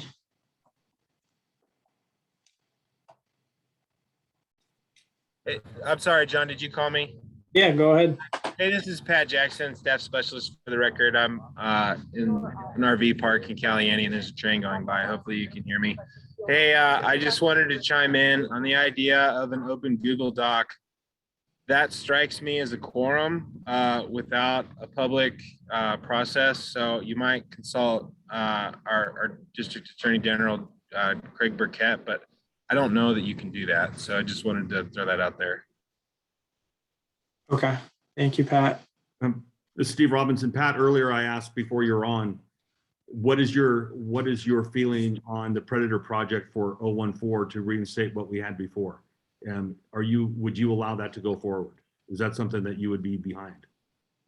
Pat Jackson, staff specialist for the record. So obviously this is a new process, and as Mike Scott, game division administrator, alluded, there are now, you might say, two processes, wailing and gnashing of teeth. This one to go to the Oversight Committee, and then it goes to the beginning of the line to go through 3 commission meetings, 2 committee meetings, and cab meetings to complement all commission meetings. So I don't see myself as the sole gatekeeper. I suppose having been in this position for 8 years, I've never proposed to reinstate the Granite project, and actions would speak louder than words there as far as my interest in that, but I'm not the sole decision maker on what does and does not get approved. What are your feelings for the project under the Predator specialist? I'm sorry, the RV park's Wi-Fi cut out. Can you please repeat that question? What are your feelings for that project? Was it successful? Was it not successful? Is it something that we should be pursuing? Pat Jackson, staff specialist for the record. I think that project's findings were never particularly valid since it was never set up as a study. I think that using survey data, as has been pointed out early in the meeting, we might miss 3 years of data to understand what's going on with deer. It's a little bit of a square peg in a round hole. It generally costs more to count than it does to kill. And that combined with John's predecessor fiddling with the model when he first started his position and then changing it as that project went on, I don't think that there was as drastic of an increase in the deer in 014 as the graph shown earlier might dictate. So no, I don't think it was particularly impactful. And if we do go in again, I hope to collect some form of additional data to have a more definitive answer on whether it worked or not. Thank you. So now we're caught back. Do we want to roll it in with the collaring project? You know, you see where I'm trying to get at, because I would disagree with Pat on how the amount of deer. There were a lot more deer at the end of that project, and I've had friends with tags in those units, and it was unreal the amount of deer that were in there after that project, and the amount of deer that were in there post that project. And now go try to find a buck with a tag. It's unreal. It's insane. So I will disagree with the population and what yeah, you might not have the data, but there wasn't any great data collected in all of Northern Washoe for anything. So it's not just that project, but at least that project shows an 80% increase in that one unit alone. So that's hard to argue with when all the other units around are 10% increase, but that one unit alone was an 80% increase after. So that's tough to argue, in my opinion. And then again, what are we going to do? What's our plan if we don't do that? Like, because whatever we're doing now isn't working. So this is why the committee's formed, is to come up with different ideas and try to turn this thing around. I do feel this is one way to get this going on the right track again. Yeah, I would just say propose it. I mean, I think, you know, we're not saying we're not supportive of you proposing that project. There's lots of questions with the data, but I would say, you know, make that proposal and let's move forward together. I feel like my job is to try to support this group with the projects that they propose. This is my baby. I want this to be as successful as it possibly can be. Now, if I provide you some guidance on what I think will be successful, or what could get us in trouble, I'm going to provide that comment. But if you feel that this is the best way to go, by all means, let's move it forward. I think the reason why we want this to go forward is it's the only real data we can see that changed any number significantly. There is nothing else. We've got nothing else to go on. So proposing anything else is we would be doing it with no data to back it. This is the only real thing we have that showed any kind of change in the deer population. So I think that's why we want to propose it, Mike. And I agree, we have to work on this together. And I agree, we shouldn't put foothold traps in there if it's a means of take, even if it's a predator project area. I agree, we need to be very careful with how we do certain things. But yeah, with the data that was given to us in Northern Washoe, we have nothing else to go on. We could really, that shows any kind of increase in any way. And if that's what we are trying to do, is increase deer population, this showed it worked. And if it does get approved and it shows it doesn't work, then okay, we need to look elsewhere. But if it does work, what are we out? Like, we increase deer again, and then we can continue building off of that. Yeah, but yes, we want your help. I help. don't think we need to suss out here whether we're all on the same page with that. But like Mike had said, and kind of like I said at the beginning, whatever proposal the group wants to put forward, like I'm backing you on it, and we will move forward with that. And it's just a matter of what we want in the proposal. If you want it to be just the 014, if you want it to look more like what you have proposed here, Joe. I still think, like, if we take the collaring part out and the non-flying part, where it goes to 5-year surveys or something, that's something that we could probably work with. My fear is what Pat said about not having any data. So if it doesn't have any data support it, so if we don't put anything in there with collaring, now I fear it's going to get thrown off the table after what he just said. That worries me now. So again, we're back to square one. What do we do here? And Mike, this is where I lean on you, and because I do want, this whole thing, I want to work as a team. We should be all working as a team. We need your guys' help with this, but it's super frustrating at times. I guess the amount of work and the amount of time we have put into this already, and then just to have it just water it down and just to get it to pass doesn't sit well with me. That's not what I'd like to do. No, I understand, but we have to have defensible data. And I think, if we continue to collect the survey data that we have, Yes. if we can measure some of the things that we're doing as part of this project, then it makes it a lot more defensible for us. And, if we're on solid ground when we rely on science, and where we rely on emotion and social perception, we're on a lot more shaky ground. So that's just, what I would say. So, Mike, I'm glad to hear you say that, because all of the arguments I hear from NDOW that we can't do that, no, that wouldn't be acceptable, no, we're going to do this, are based on social science, not on biological science. Okay, the biological science tells me that from 2004 through 2013, we had an almost 80% increase in the deer population where we were willing to do predator control. And I don't care how you want to cloud that, that is irrefutable, period. That there was substantial increase where we did predator control. Now, have the duty, and we have been tasked with trying to recover our deer herds.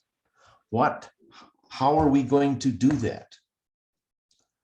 We can only do so much with habitat if we don't have surviving deer to take advantage of that habitat.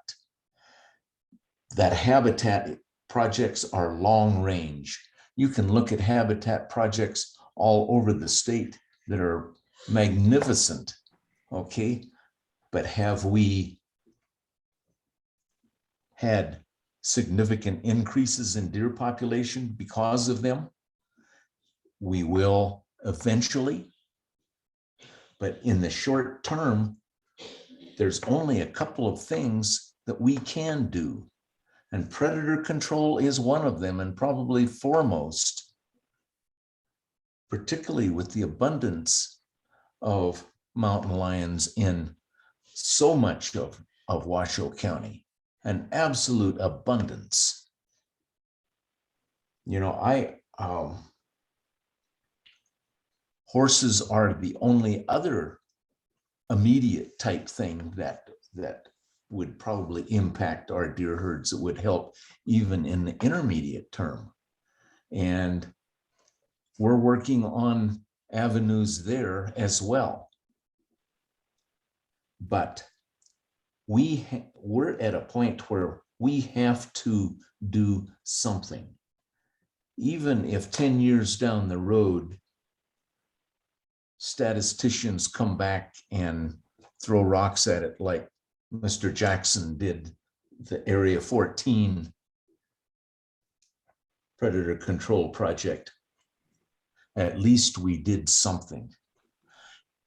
The path that NDOW is on now is not working and is resulting in just catastrophic decline in deer numbers. You have to do something. So why don't we, to me, it doesn't make sense if this committee decides it needs to rewrite this and put some science behind it, make it well-written, some funding ideas, maybe some commitments from some NGOs, how we can't do that together. So we got to find out, like Pat said, if we can, how we can write this or get it written without breaking any meeting laws. But it seems like if we task ourselves with writing it, we need to hone this down. You know, this is awesome, Joe, that we have this now, but I think we need to make this a really good, the best proposal we can with the best chance of success, if this is what we want to do, and then get it done by the 9th.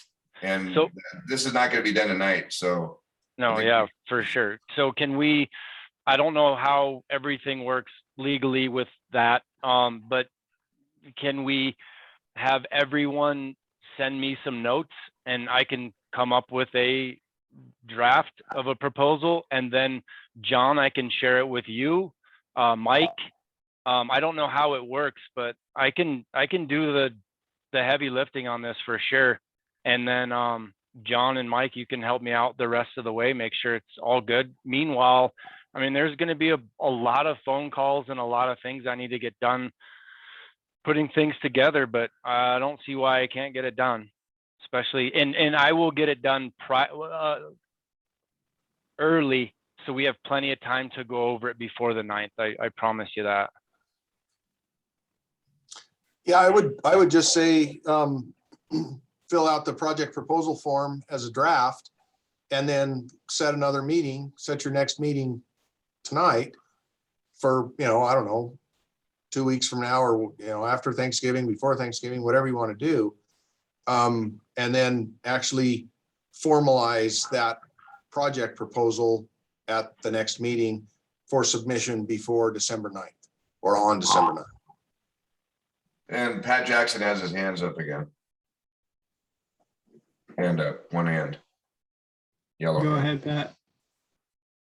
Hey, Pat Jackson, staff specialist for the record again. I would encourage this committee to think about what they want to define as success. I know that the overall area population estimate is a metric that has been used in the past. I would consider, do we want that? Do we want doe to fawn ratios in the spring or in the fall? Do we want hunter success? Do we want fawn survival or overall mule deer survival of marked individuals to be the that metric of success? I define that as the response variable in the predator plan.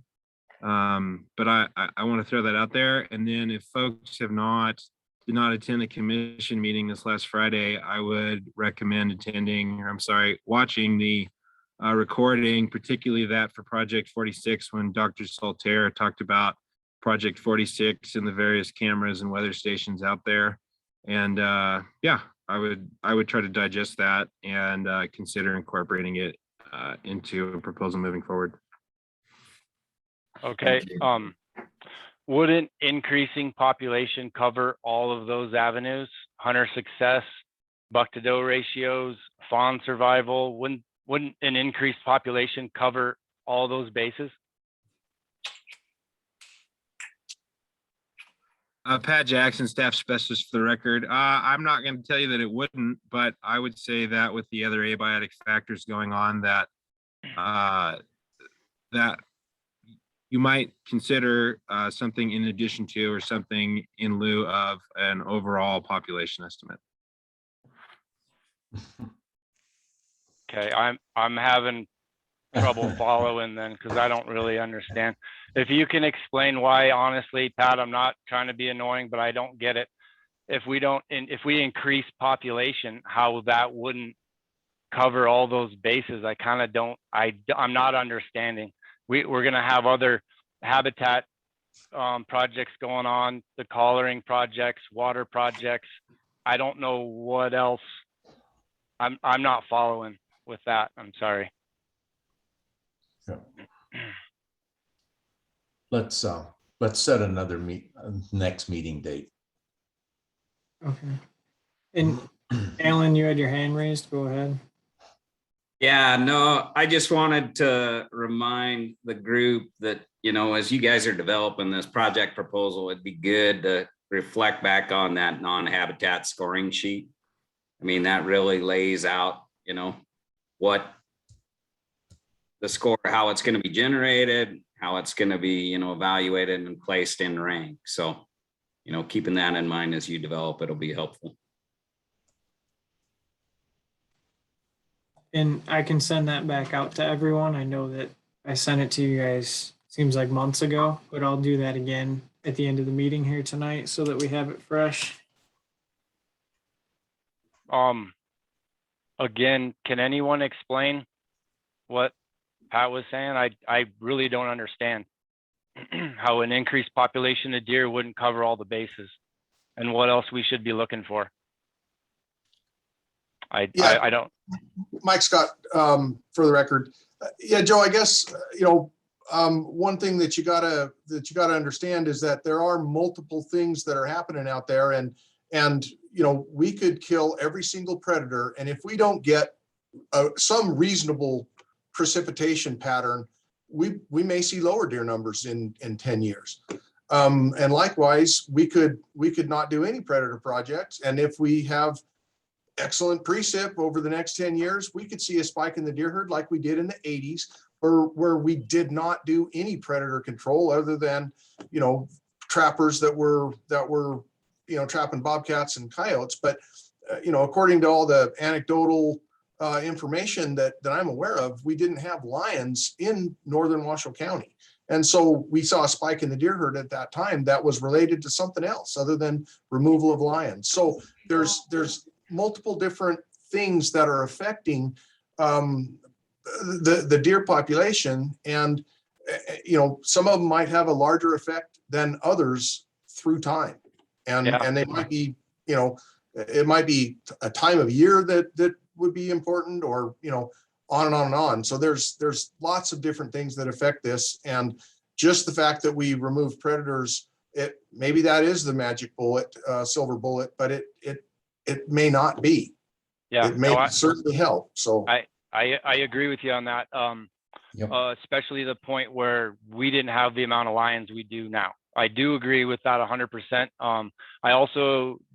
I agree with precipitation 100%, but we can't pray for rain. Like, we've got to do something else, and we can pray for rain, and I hope it comes, and I hope it answers all of our problems, and then we don't have to worry about this polarizing topic of predators.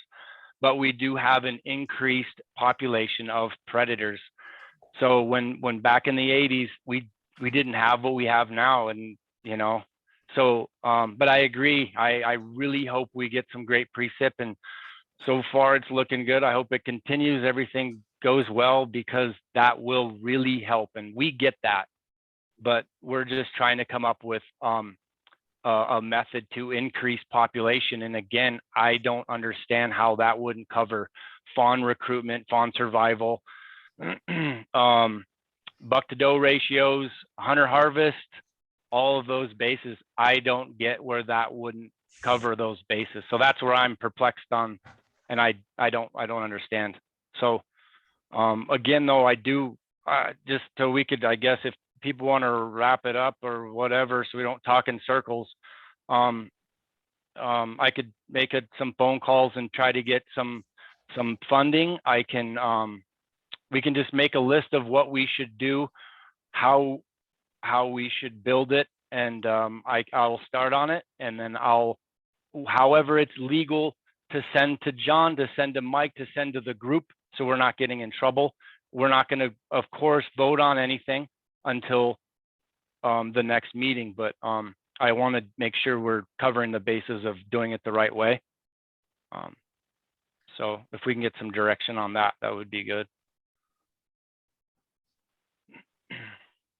Yeah, I mean, I don't think that there's anything wrong with us doing, informational stuff, as long as we're not making decisions outside of an open meeting, then I think we are good to go. So if, you want to write up a proposal, or, we share notes with each other back and forth, and then eventually it, forms its way into a proposal. The only thing is, once we are going to vote on whether we accept that proposal or not, then we need to have an open meeting. So as long as we're not taking any action items, it is my understanding, and correct me if I'm wrong, Mike or somebody, that we can, have discussions behind closed doors. yeah, This is Pat Jackson, staff specialist for the record. I have tried to organize a field trip for commissioners when I first started this position, and I was told that if I had a majority, 5 or more commissioners at one place at one time, and the public was not there along with that quorum, that was a violation of an open meeting law. We're not proposing that.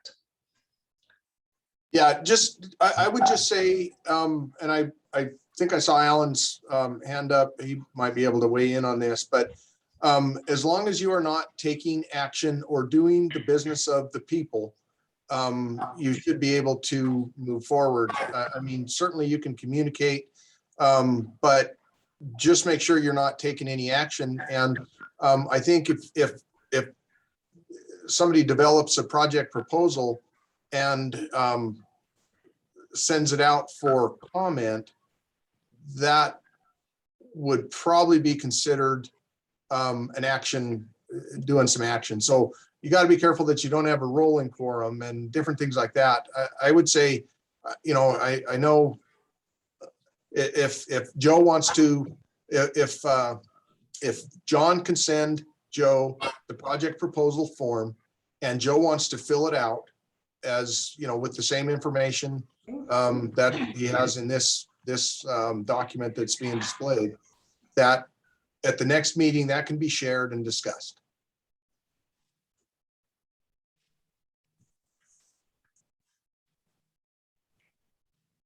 Yeah, I agree with Mike. This is Alan. As it's just watch that rolling quorum, of having one document and you're all actively working at it. I think if you have a singular line of communication, like Joe sends it out and individuals send it individually back to Joe, and Joe's compiling the comments and making the edits and the master of the document. I think that helps protect you, but I think we can reach out to Craig Burkett and get some guidance back to John and get you guys specific direction on that so that we don't run into that problem. Gentlemen, this is Larry. I'm actually an elected official, okay? I run in the general election for my position. And so I am intimately familiar with open meeting laws, and we have an attorney that keeps me in line all the time.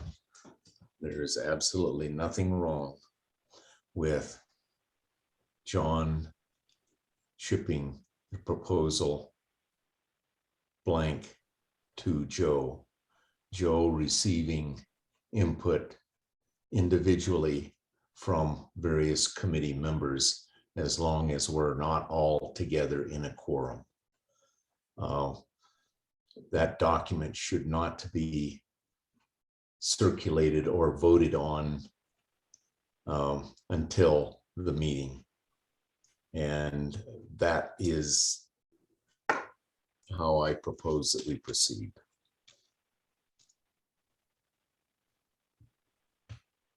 I agree.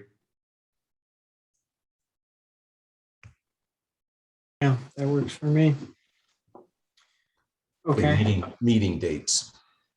Right. We also eventually will have to kick this out to public comment. And also, I believe Tori has an update on the habitat proposal as well. So I don't know, in terms of order. I think we need a motion to go forward with this idea. Okay. And we probably do need public comment. I so move. We go forward. Do we need public comment before that? Cody's got his hand raised. Thank you. Yeah, so before you guys get too far down the road, I think a couple things you might want to clarify in here is stuff I brought up before, but one is the timeline. I've been thinking about this quite a bit while we're on this meeting, and I think 10 years is a fairly big commitment. I would not go with that. However, I do think a longer term is going to be better, based on some of the other studies I've been looking at. So I'd go minimum 5. But on that point, this has, from what I read, this is the first year, there's basically no predator control anywhere. Year 2, you have home range estimation, habitat sampling, collecting browse, and starting the predator project in year 2. Yep. Correct. But yes, yeah, that is correct. But year 1, I kind of screwed that up, because I do feel that even you gave us some mapping of where deer are, summer ranges, winter ranges. I feel we already have a pretty good grasp of that. So I think we could bump it up to 1. That's just, do you know what I mean? I guess, I think, just to clarify, you want to start the predator project right now, not collect the year-based data. Yep. Okay. The other thing I would look at is where you have bighorn sheep habitat. If you're stratifying to avoid bighorn sheep habitat, you might want to define what is and what isn't habitat, because I can almost guarantee a lot of these areas are going to overlap. Okay. Yeah. Like in the granites, for instance, we have collared, bighorn sheep and mule deer that overlap depending on how you define it. So you might think about that. Okay. Find that too. Yeah. The reason I did year 1 is more or less trying to, and I should have done it differently, but it at least shows where we're getting data to start the predator project. Does that make sense? For reasons of when they did coyotes, they would go after, spring ranges, and they would target coyotes in the winter up into when they're fawning. But the reason I did year 1 is just to show that we are looking at previous data from collaring projects. So we're not going in blind and just whatever. So yeah, I can see where that kind of doesn't make sense. This is why it's a very, very rough draft. This just made sense at a whole when I put it together is all. I'm sorry. Well, just from a personal perspective, I actually think it would be a little more palatable to the Predator Committee and the Commission to have a year baseline, because that's what we were kind of trying to do originally. But that's just my opinion. Yep. No, I agree. I agree. And starting at year one, we'll just write in there. We'll be going off of previous data, collar data of where deer, summer, winter range, all that, I guess. I'm just trying to include data in there because it sounds like if we don't have some sort of data, it's going to get tossed out anyway. So, but that's, I do feel we can get a draft together. I'm hoping decently quick, and then we could go over it enough to where we have a really powerful proposal going forward. And Cody, I'd love your input on it as well. So I'm not trying to exclude anyone. I'm just trying to do it the right way so it's not sent as a group, or I don't know how all the legal stuff works, but of course, we want everybody's input. Like, we've got to work on this as a team. The more people that help out with this, the better it's going to be, and the better it is, the more chance of it getting approved, and we can start helping deer. That's everyone's end goal anyway.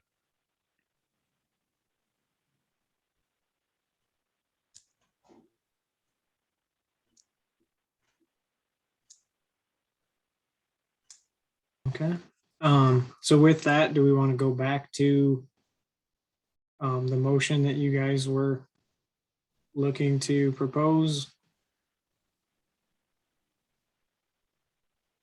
Well, my motion was to go forward with revision of the Predator management proposal in a timely manner to allow a meeting prior to Thanksgiving for finalization and approval of that proposal.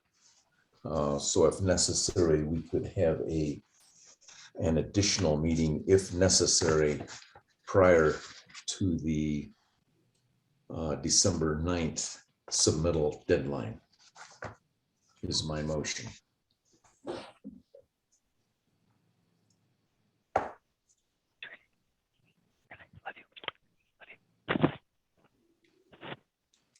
Is anyone second that motion? I'll second.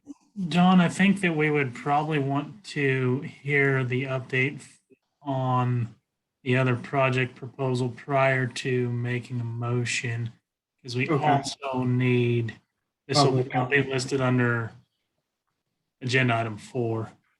So we would like to hear from Tori and then have public comment prior to making a motion, please. Okay, sounds good. Go ahead, Tori, take it away. Okay, so changing gears a little bit here over to the spring protection project we discussed previously. As you recall, we were discussing the definite protection of Upper Indian Spring in 013, and then either Miller Basin or Big Sawmill. Miller Basin is in the granites in 014, Big Sawmill's in 015. At this previous meeting by the Oversight Committee, they requested that we provide more information regarding the NEPA process. They're interested in seeing projects that are very clearly shovel ready, and they want information about water rights coordination. So that led me down the path of looking into the water rights for our different springs. And the reason that I hadn't gone this far previously is because, I mean, it's on me. I was personally under the impression that we could propose projects still kind of in the idea phase, and when we're planning these kinds of projects, we don't tend to dig into the water rights until we're a little bit further down the line. So we have not had any official coordination that can be reported. But I looked into it and I'm getting to it, but I need you guys to help me make a decision. That's why I'm sharing all this information. I wanted to share that Upper Indian in 013 is the water rights are straightforward. This project site is on private land, so NEPA is not a concern. The private landowner is happy to participate, so it should be a simple project, and I would consider that one to be in a close to or shovel ready stage.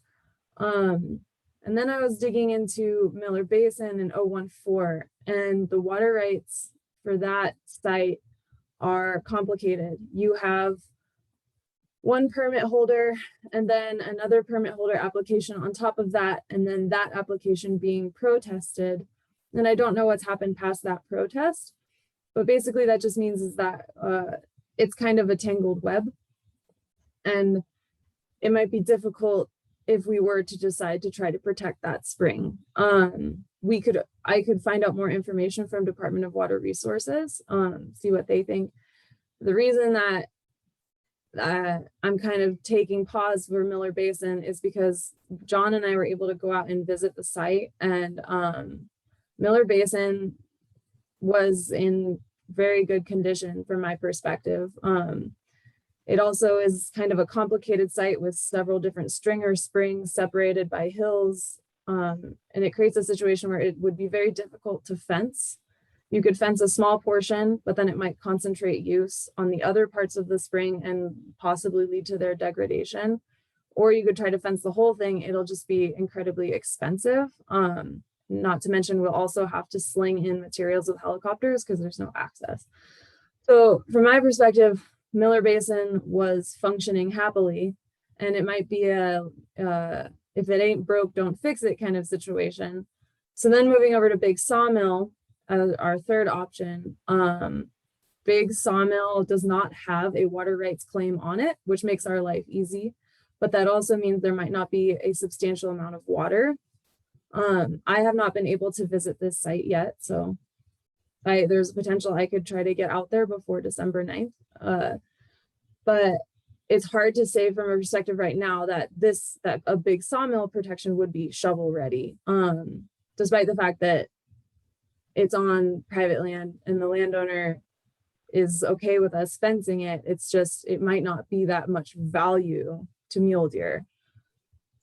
All of those things being considered, the reason I'm sharing the information is because I want the subcommittee to consider what direction you guys would like to go with these spring protection projects. My thinking on it and my suggestion would be that the easiest thing to do would be to solely propose the one spring, Upper Indian Spring, which I know is cutting back from what we were hoping to do before, but that's sometimes how these projects go. The reason I'm suggesting this is because it provides less room for things to go wrong. We already know Upper Indian is a happy project and more easy to make happen. I caught the understanding that possibly the Oversight Committee is concerned about projects that aren't a sure thing. And right now we can't say that either Miller Basin or Big Sawmill would be a sure thing. So that being said, we could either decide on this tonight. You guys could tell me what you want, what spring you want to do, or I could write up different variations of proposals and have them ready to be approved, have one of the options be ready to be approved at our next meeting. So that's what I've got to say. Go ahead, Joe. So quickly, I was under the assumption Indian Springs was going to get done whether we proposed it or not. And this is per Mark Freese, Todd Jasic. Like, I was already under the assumption whether we propose it or not, it's already in the works and it's going to happen. So for us to waste a proposal on it doesn't make sense for me. And then we, I think, are kind of just dependent on you guys to give us the best springs you feel should be fenced, and then we propose which, those to get done. We were really depending on you guys to let us know what you felt were the best springs to do, and But I do feel, again, to just do Indian Springs, like completely waste one of our proposals because it's already going to happen. I don't fully That's understand. Go ahead. Oh, sorry. I was just gonna say, you're correct. We are definitely very gung ho about Upper Indian Springs. And I was like gung ho about it. The private landowners gung ho about it. The thing that's missing is funding. And that's why we kind of wanted to go the route of the MDEP team to get this project going. Because, you know, funding has to come from, all funding for every project has to come from somewhere. And some sources are more suited to certain projects than others. This project and the Upper Indian Spring site was identified as a high value site for mule deer. And that's why we were thinking that this was a good fit for MDEP. Yeah, sorry. Yeah. Yeah, So on just to add on to that, you know, I agree with Tori. This is the low hanging fruit that we want to throw our support towards, so that, you know, that the oversight committee or you know, we build momentum on projects and you know, we say, okay, this project is cleared, but it needs funding. So let's push it and, you know, find a source of funding for it and move it forward. I think that's a perfect project. You know, even if it is going to be funded, if you support it, I wouldn't say that that's wasting one of your project proposals. I think, you know, I want you to think about projects, big projects going forward. I think that I love spring projects, but there's a lot of range rehab projects that need to be done. There's pinyon juniper removal projects that need to be done. There's a lot of habitat projects that you know, and I've said this, I keep saying this to different groups. I don't want you to write a plan, but I want you to have a plan, because next year we're going to do this again, and the year after and the year after, and the projects that you start proposing right now. Now, I'm not saying to put them towards the oversight committee, but projects that you want to start working on now, and then, you know, we get the NEPA complete now or in the next couple of years. That might be a project that we do 5 years from now, and we're seeking funding for implementation of that, of those big projects going forward. So you know, starting small and that, I do not think that's a waste of one of your project proposals. Well, I don't mean for it to be a waste per se, only because on the field trip, we were told it's already in the process. It's already going on. It's already happening. And another thing that was told to us is it's not just going to benefit mule deer. It's also a very high profile sage grouse area. And we talked about that would be an easy one. Sage grouse gets a lot more funding than mule deer. It'd be an easy one. It's a low hanging fruit. It's shovel ready. Like Tori's saying, that was one we thought about talking to Sean Espinoza and getting that one funded through sage grouse. It's still helping mule deer because our funding is so small. We are trying to get the biggest bang for our buck. So I felt that was a waste because there are other avenues of getting it funded. It's already going through. Then we should probably pick a different one to get that funded. And then we're getting 2 springs instead of just 1. I'm not saying it's a waste, because I'm all in favor of spring projects for a ton of reasons that I'd love to talk about, but it'd take a lot of time. But all I'm saying is I don't mean it as a waste, but I do feel that one we could funnel in a different way.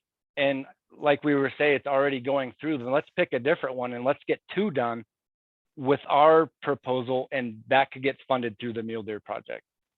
Does that make sense?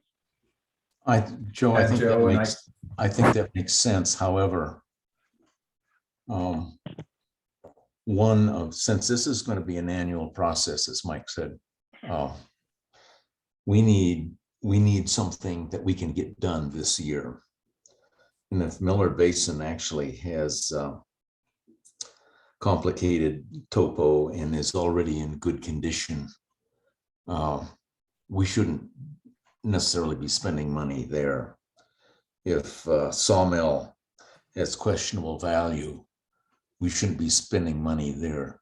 Do we have other projects that are sitting on the shelf ready to go? If we don't, unless we do, I should say, I think we should pursue the Upper Indian and get to that done and show progress in this. Otherwise, some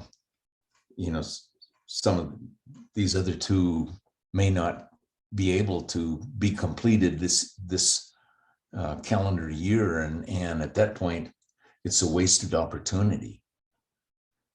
So there's a bunch of ways to look at this. I'd almost prefer to go forward with Upper Indian, to tell you the truth, because it is apparently ready to go, and let's get something done. Yeah, and I'll kind of weigh in a little bit more on that. So to touch on what you said about, it's going to be beneficial for sage grouse. Basically what we did is we had, a handful of springs, or a couple handfuls of springs that we wanted to look at, and we looked at which species utilize those springs, or what habitat it was in prime condition for. So, Upper Indian, Miller Basin, Big Sawmill, we identified as spring enhancement projects that could be beneficial for that species. And yes, it encompassed other ones. Like you'd mentioned, sage grouse could benefit from a lot of these springs. So what we were thinking is we can use sage grouse dollars to improve the springs where mule deer or pronghorn or other critters, aren't using that spring. And then for the ones that mule deer are utilizing, use this to kind of go in and improve those, and then use some other grant funding that we had to improve ones that pronghorn use. So it's kind of really species specific. And then addressing what Larry said there, in terms of other ones that are shovel ready, I think our options are, we can do just Upper Indian, as you'd mentioned, or at the beginning of this, we heard Mel propose that Rain Spring is right there, and the water rights on that are to where we could get a proposal moving forward on it. So, we could propose to do Upper Indian and Rains. It's of a little bit lower mule deer value and a little bit higher for pronghorn. So we were going to try and, protect that one using pronghorn funds. But I want to kick that out to you guys and see, are you interested in adding Rain Spring, which is the one that we saw on the field trip that was beat up? Or do you want to just keep it Upper Indian? Well, I agree with Larry about getting something done. I agree we got to get something done, but I'm trying to squeeze the lemon a little bit more to get some more juice. That's all. I thought we had to talk about maybe getting sage grouse dollars to fund Indian Springs and not meaning wasting, but using our funds elsewhere. So we're getting more done at once rather than just one at a time. The Indian Springs is very, very low hanging fruit. And I think it, like everyone says, it's an easy one to get done quickly. And if we could get that funded through sage grouse dollars and use our money elsewhere, we just got 2 done instead of 1. That's all I'm saying. But if you feel going Indian Springs is the best method, I agree. Getting it done is very, very important. Cooper, go ahead. Yeah, and I would just like to remind everybody that with the funding available, that NDEP does not have. This all has to come out of somewhere else. This is getting our stamp of approval. That oftentimes on guzzlers and stuff like that, we submit a complete package, and then that can be wholly or partially funded. So in that project proposal, if you continue with 3 or 4 spring enhancement projects, that funding can be approved fully or partially. And as long as that is laid out clearly, prioritized, and funding for what we estimate for each individual spring, I think that would probably be a fairly smooth transition for what you guys are looking towards.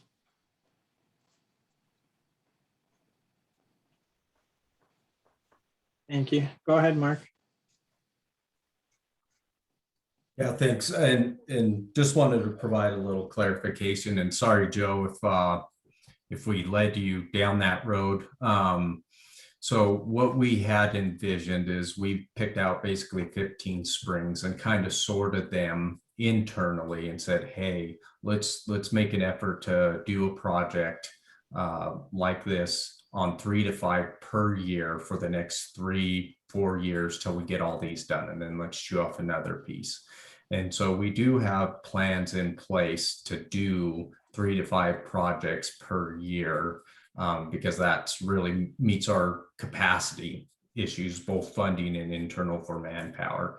So we divvied up Indian Spring knowing that it does meet some of the highest criteria, say mule deer habitat, and we are looking at other funding sources for Rains and Mountain View and a number of these other springs. So what we were hoping this committee would do is support this proposal. So when it got to heritage, they could look and go, oh, the Washoe County Committee's behind it, providing support, and give it better leverage of getting through a heritage proposal. Does that make sense? Yes, that makes sense. But again, when you guys were saying you're already doing some projects, I didn't want our group or committee to do the same project. So it's kind of, you see what I'm saying? I thought you guys have X going, we want to get Y going on. So it's not the same stuff. Otherwise it's just overlap. And then again, I do feel it's a waste of a proposal. That's all. I'm just trying to get on the same page. That's all. Yeah. No, I don't see this as redundancy doing anything. I see it just kind of strategically using our pots of money as best as we can and trying to leverage those resources. So we are tackling kind of that 3 to 5 project per year approach for over the next few years to get all these accomplished, right? And there's going to be another 15 at the end of that once we get through this batch. So I do see this committee, it being a good proposal, one that you guys can support potentially, and it providing support to get that funding piece to get it done. Okay. So John, this is Steve Robinson. I would be in support of doing the second spring also. More the merrier. Yeah, and I liked what Cooper was saying with we could do submit more and lay it out there where if they don't all get funded, some can. I like that. That was a great idea, Cooper. Prioritized, yeah. Yep.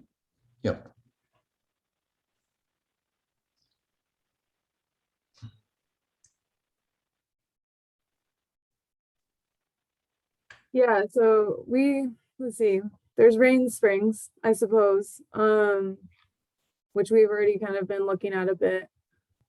As for adding any others to the list that I could investigate over the next month, Mark, do you have any ideas?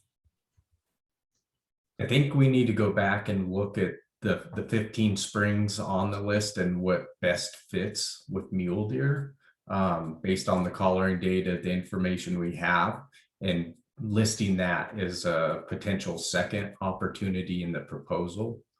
And so expanding that beyond just Miller Basin, Sawmill, picking the 5 next best springs for mule deer and keeping it 150 is what I'm hearing. So my concern was that the Oversight Committee seemed to not like projects that were like a grab bag, if you will.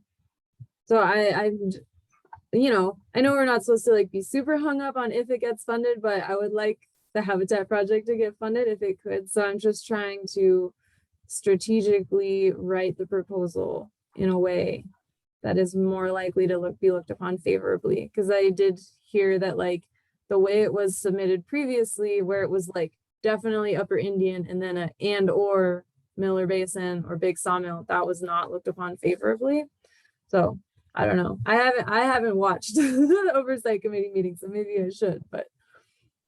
Yeah, they certainly want something shovel ready and want to make sure the water rights checks out. I think if this group wants to submit a proposal for just Indian we articulate that point, it all checks out, water rights, NEPA, etc. We throw the second one in and we can say something along the lines where, we're going to provide assurance that we will ensure the water rights owner is in agreement with this, and we will have NEPA in place. What the committee does with that, I don't know. So it could go either way. I think the Indian Spring itself, having those things in place is an easy sell. It'll meet their satisfaction, how they'll view some uncertainty with the second spring, even if we provide that assurance and articulate that point. I don't know how that's going to go. Okay. So I guess over the next month, explore additional options, and then I'll come with proposals, options ready at our next meeting. Well, I guess over the next 2 weeks before Thanksgiving. Yeah. Yeah, please give us time to review this before we have to vote on it, please. Okay. Okay.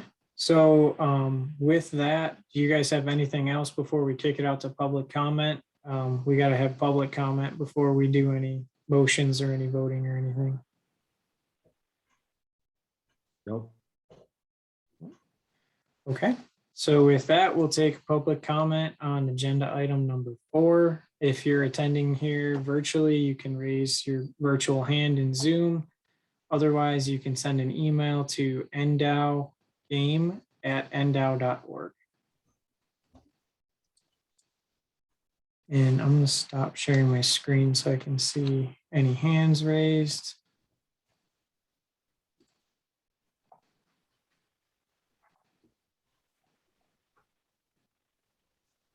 Okay. All right. Mel Belding has his hand raised. Cooper, can you move him over? There we go. Mel Belding for the record. There's just been a lot of information tonight, and it's kind of not really overwhelming, but some things, it's just kind of a short memory type of thing. There's no question that the Predator Project in 014 produced more deer. I'm with Joe's Weefel. You don't get does and bucks growing without being a fawn first. The thing that knocked the 014 project, I think if you guys look back, you'll see it went for 9 years. There's been 3 articles written and Mule crazy on it. And some of the most commented articles that Ryan Hatch has had, the success of that project. But it was a fawn percentage. So if you could take a few minutes and look at how the fawns reacted in 012, 013, 011, those surrounding areas, you'll probably see that that's where it really lied upon what was the fawns. But there's no question. I mean, I was really surprised to hear someone saying that an ex-NDOW biologist, for lack of a better word, manipulated a model. So with that said, there's no way that we're going to have more bucks, more does without them being fawns first. So I just can't, I can't respect that. I mean, it's just not something that makes sense to me. The springs, I don't know, I guess Upper Indian Spring, is that the one on the south end of Nellie Mountain? Is that the spring we're talking about? There's so many Indian springs and all that stuff that's hard to keep up with. And another thing I'd like to say here is that it's not just mule deer, guys. I mean, we got antelope problems too. And I don't know of any place in the granites where a bighorn sheep and where they live, they don't interact with mule deer, and it's both habitat. You're talking 10 meadows, you're talking skull meadows, you're talking buckhorn. Negro Creek, North Fork. You're talking all those springs in there. And another thing, throughout the years, I'm getting pretty old, and 45, 48 years. There's no part of that country in northern Washoe, especially 012, that I haven't seen deer in that utilize springs. Now, some people might not believe that it might not be a spring that they're going to rely on all the time.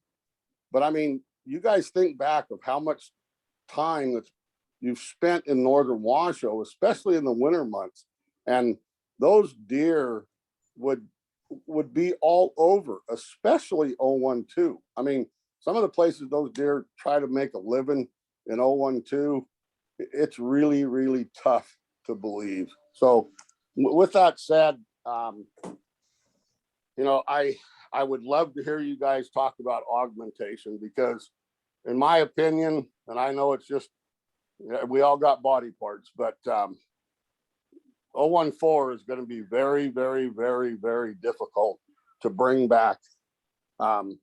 Even doing giant predator projects. I mean, I think I heard tonight that they've seen 80 animals. You got to remember, guys, you've seen 30 in the spring and 80 deer on this last survey that's just finishing up. Wind, you know, we've always had problems with wind in there, but that's the lowest number by damn near, it's damn near 50% lower than the lowest number that I'm aware of in a fall survey. 014 is hurting, and I think we need augmentation. That's all I got. Thanks. Okay, thank you, Mel. Rex Flowers also has his hand up. Rex, you have 3 minutes.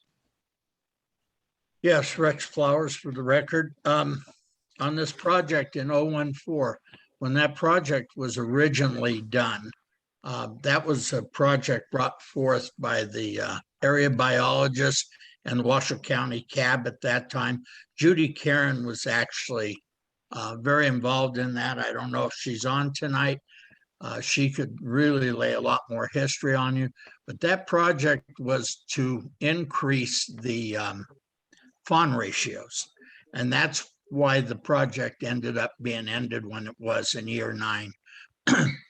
There wasn't the big increase in fawn to doe ratios, but what everybody did overlook, and I was on the CAB when the project was dismissed. I voted to dismiss the project.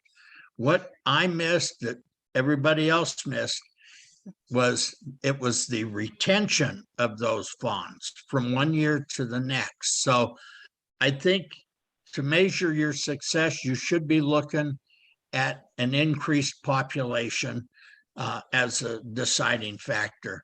I would in no way get caught up in suggesting hunter successes or number of 4 points or buck to doe ratios. All those items will come back to haunt you because those are hunter related items. They're not related to the propagation and of the mule deer and to keep it going forward. So I would try and stay to the biology, go for the retention of the fawns through the mule deer population increases. Also, that original project was focused. The parameters, I believe, at that time were the fawning areas and then wintering areas. And I noticed in the project you had here tonight, you talked about doing it in the fawning areas, but you're going to do your predator control in June. Well, I believe the deer are having fawns in March and April. So I don't know how June got in there. And I would focus more to when the deer are more susceptible to predation. Thank you.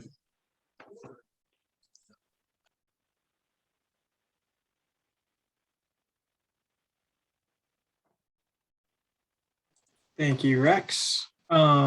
And we don't have any other attendees with their hands raised. Cooper, did we have any emails in the game division email? No emails at this time. Okay. So with that, we'll bring it back to the subcommittee. And I'm not sure, Larry, if you want to put your motion forward again, or if we want to discuss it anymore. Also, Larry, you're muted. There you go. I shouldn't be. Am I muted? No, you're good now. Okay. My motion, and I'll try to resurrect that the best I can, is that the collar proposal project go forward with only minor modifications. That the predator proposal project be modified with input from the committee members in time for another committee meeting prior to Thanksgiving, which would give us time for, if needed, an additional meeting before the December 9th deadline for submittal.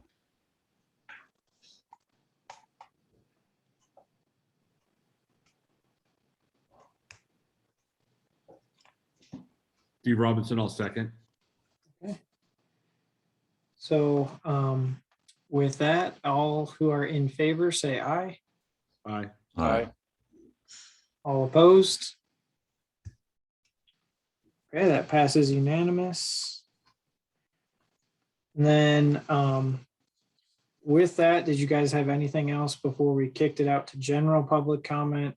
And then we'll double back and set our next meeting date. It seems like Doodle Poll has been taking a while, and there's been some misinterpretation on, some people had squirrely time zones and all sorts of stuff. So if it's okay with you guys, I'd like to take that time to actually pick our next meeting date while we're all here. Yeah. Okay, cool. Anything else before we kick it back out? Oh, okay. So now we'll move to agenda item number 5, which is general public comment. Same as before, where everyone has 3 minutes.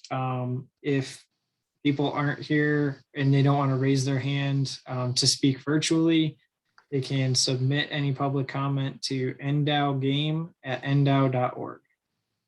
Is there any general public comments? Panelists, Mike Scott, go ahead. Thanks, John. I just want to, I don't know if everybody was in attendance at the Oversight Committee meeting. So I just want to kind of give you an update. I apologize, I should have done it earlier. Just a few points that the Oversight Committee made at their meeting. There was minor revisions to the charter, which have been completed. The charter is now signed. They suggested each subcommittee should hold another meeting if needed to confirm members agree with the projects being submitted. Agreement will include signatures from the NDOW representatives as well as the CAB chairman or CAB representative. I had some comments from some of the department staff that we should have every member sign it, sign these project proposals, which in theory is a good idea unless they don't agree with them and refuse to sign. But I think if the CAB chairman, if you guys can take a vote and approve, and then the CAB chairman agrees and the department reps, I think that's probably adequate. All habitat projects submitted to the Oversight Committee need to be quote unquote shovel ready, meaning that the NEPA is either complete or will be by the time funding is secured for the project. I think you've heard about that tonight. The subcommittees should provide a list of the BLM and U.S. Forest Service participants that are involved in each of these committees, so that if we're not getting federal agency participation, we want to make sure we do, because honestly, that's crucial to this whole process because of the NEPA requirements and things like that. They asked that we create separate lists for non-habitat projects and predator projects. So you will see a new scoring matrix, if you will, for each of those two different categories. So there's going to be habitat projects, non-habitat projects, which would be like collaring, and then there would be the predator projects.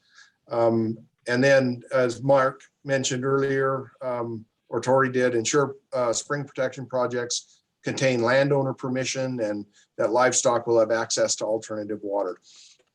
The only other thing that they really discussed at the Oversight Committee meeting was the annual schedule.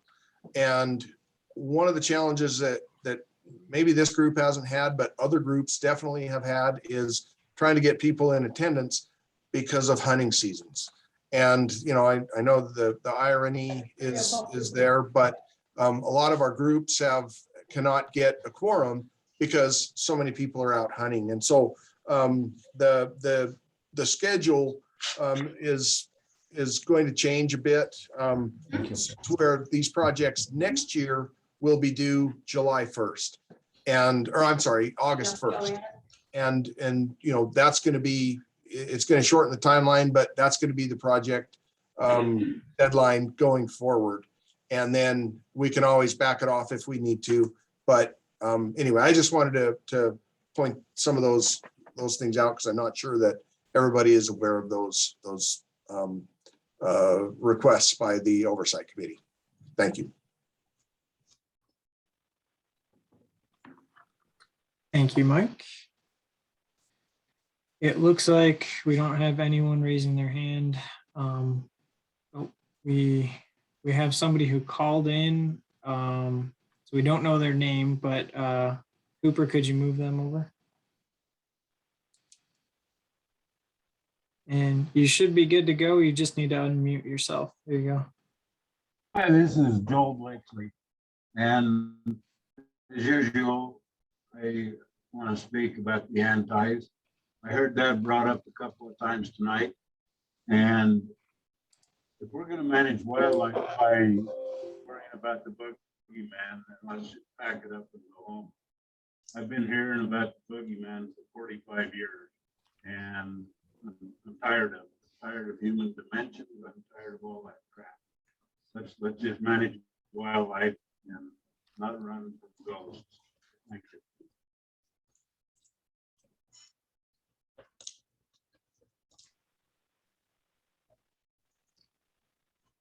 Okay, thank you, Joel. And it looks like that's it for hands raised. Cooper, did we have anything else in the email? No email. Okay. So with that, we'll close public comment and move on to agenda item number 6, which is future subcommittee meetings. You know, I know we'd proposed meeting before Thanksgiving. My schedule is a little busy here, but what do you guys have available in terms of Monday, the 22nd or Tuesday, the 23rd?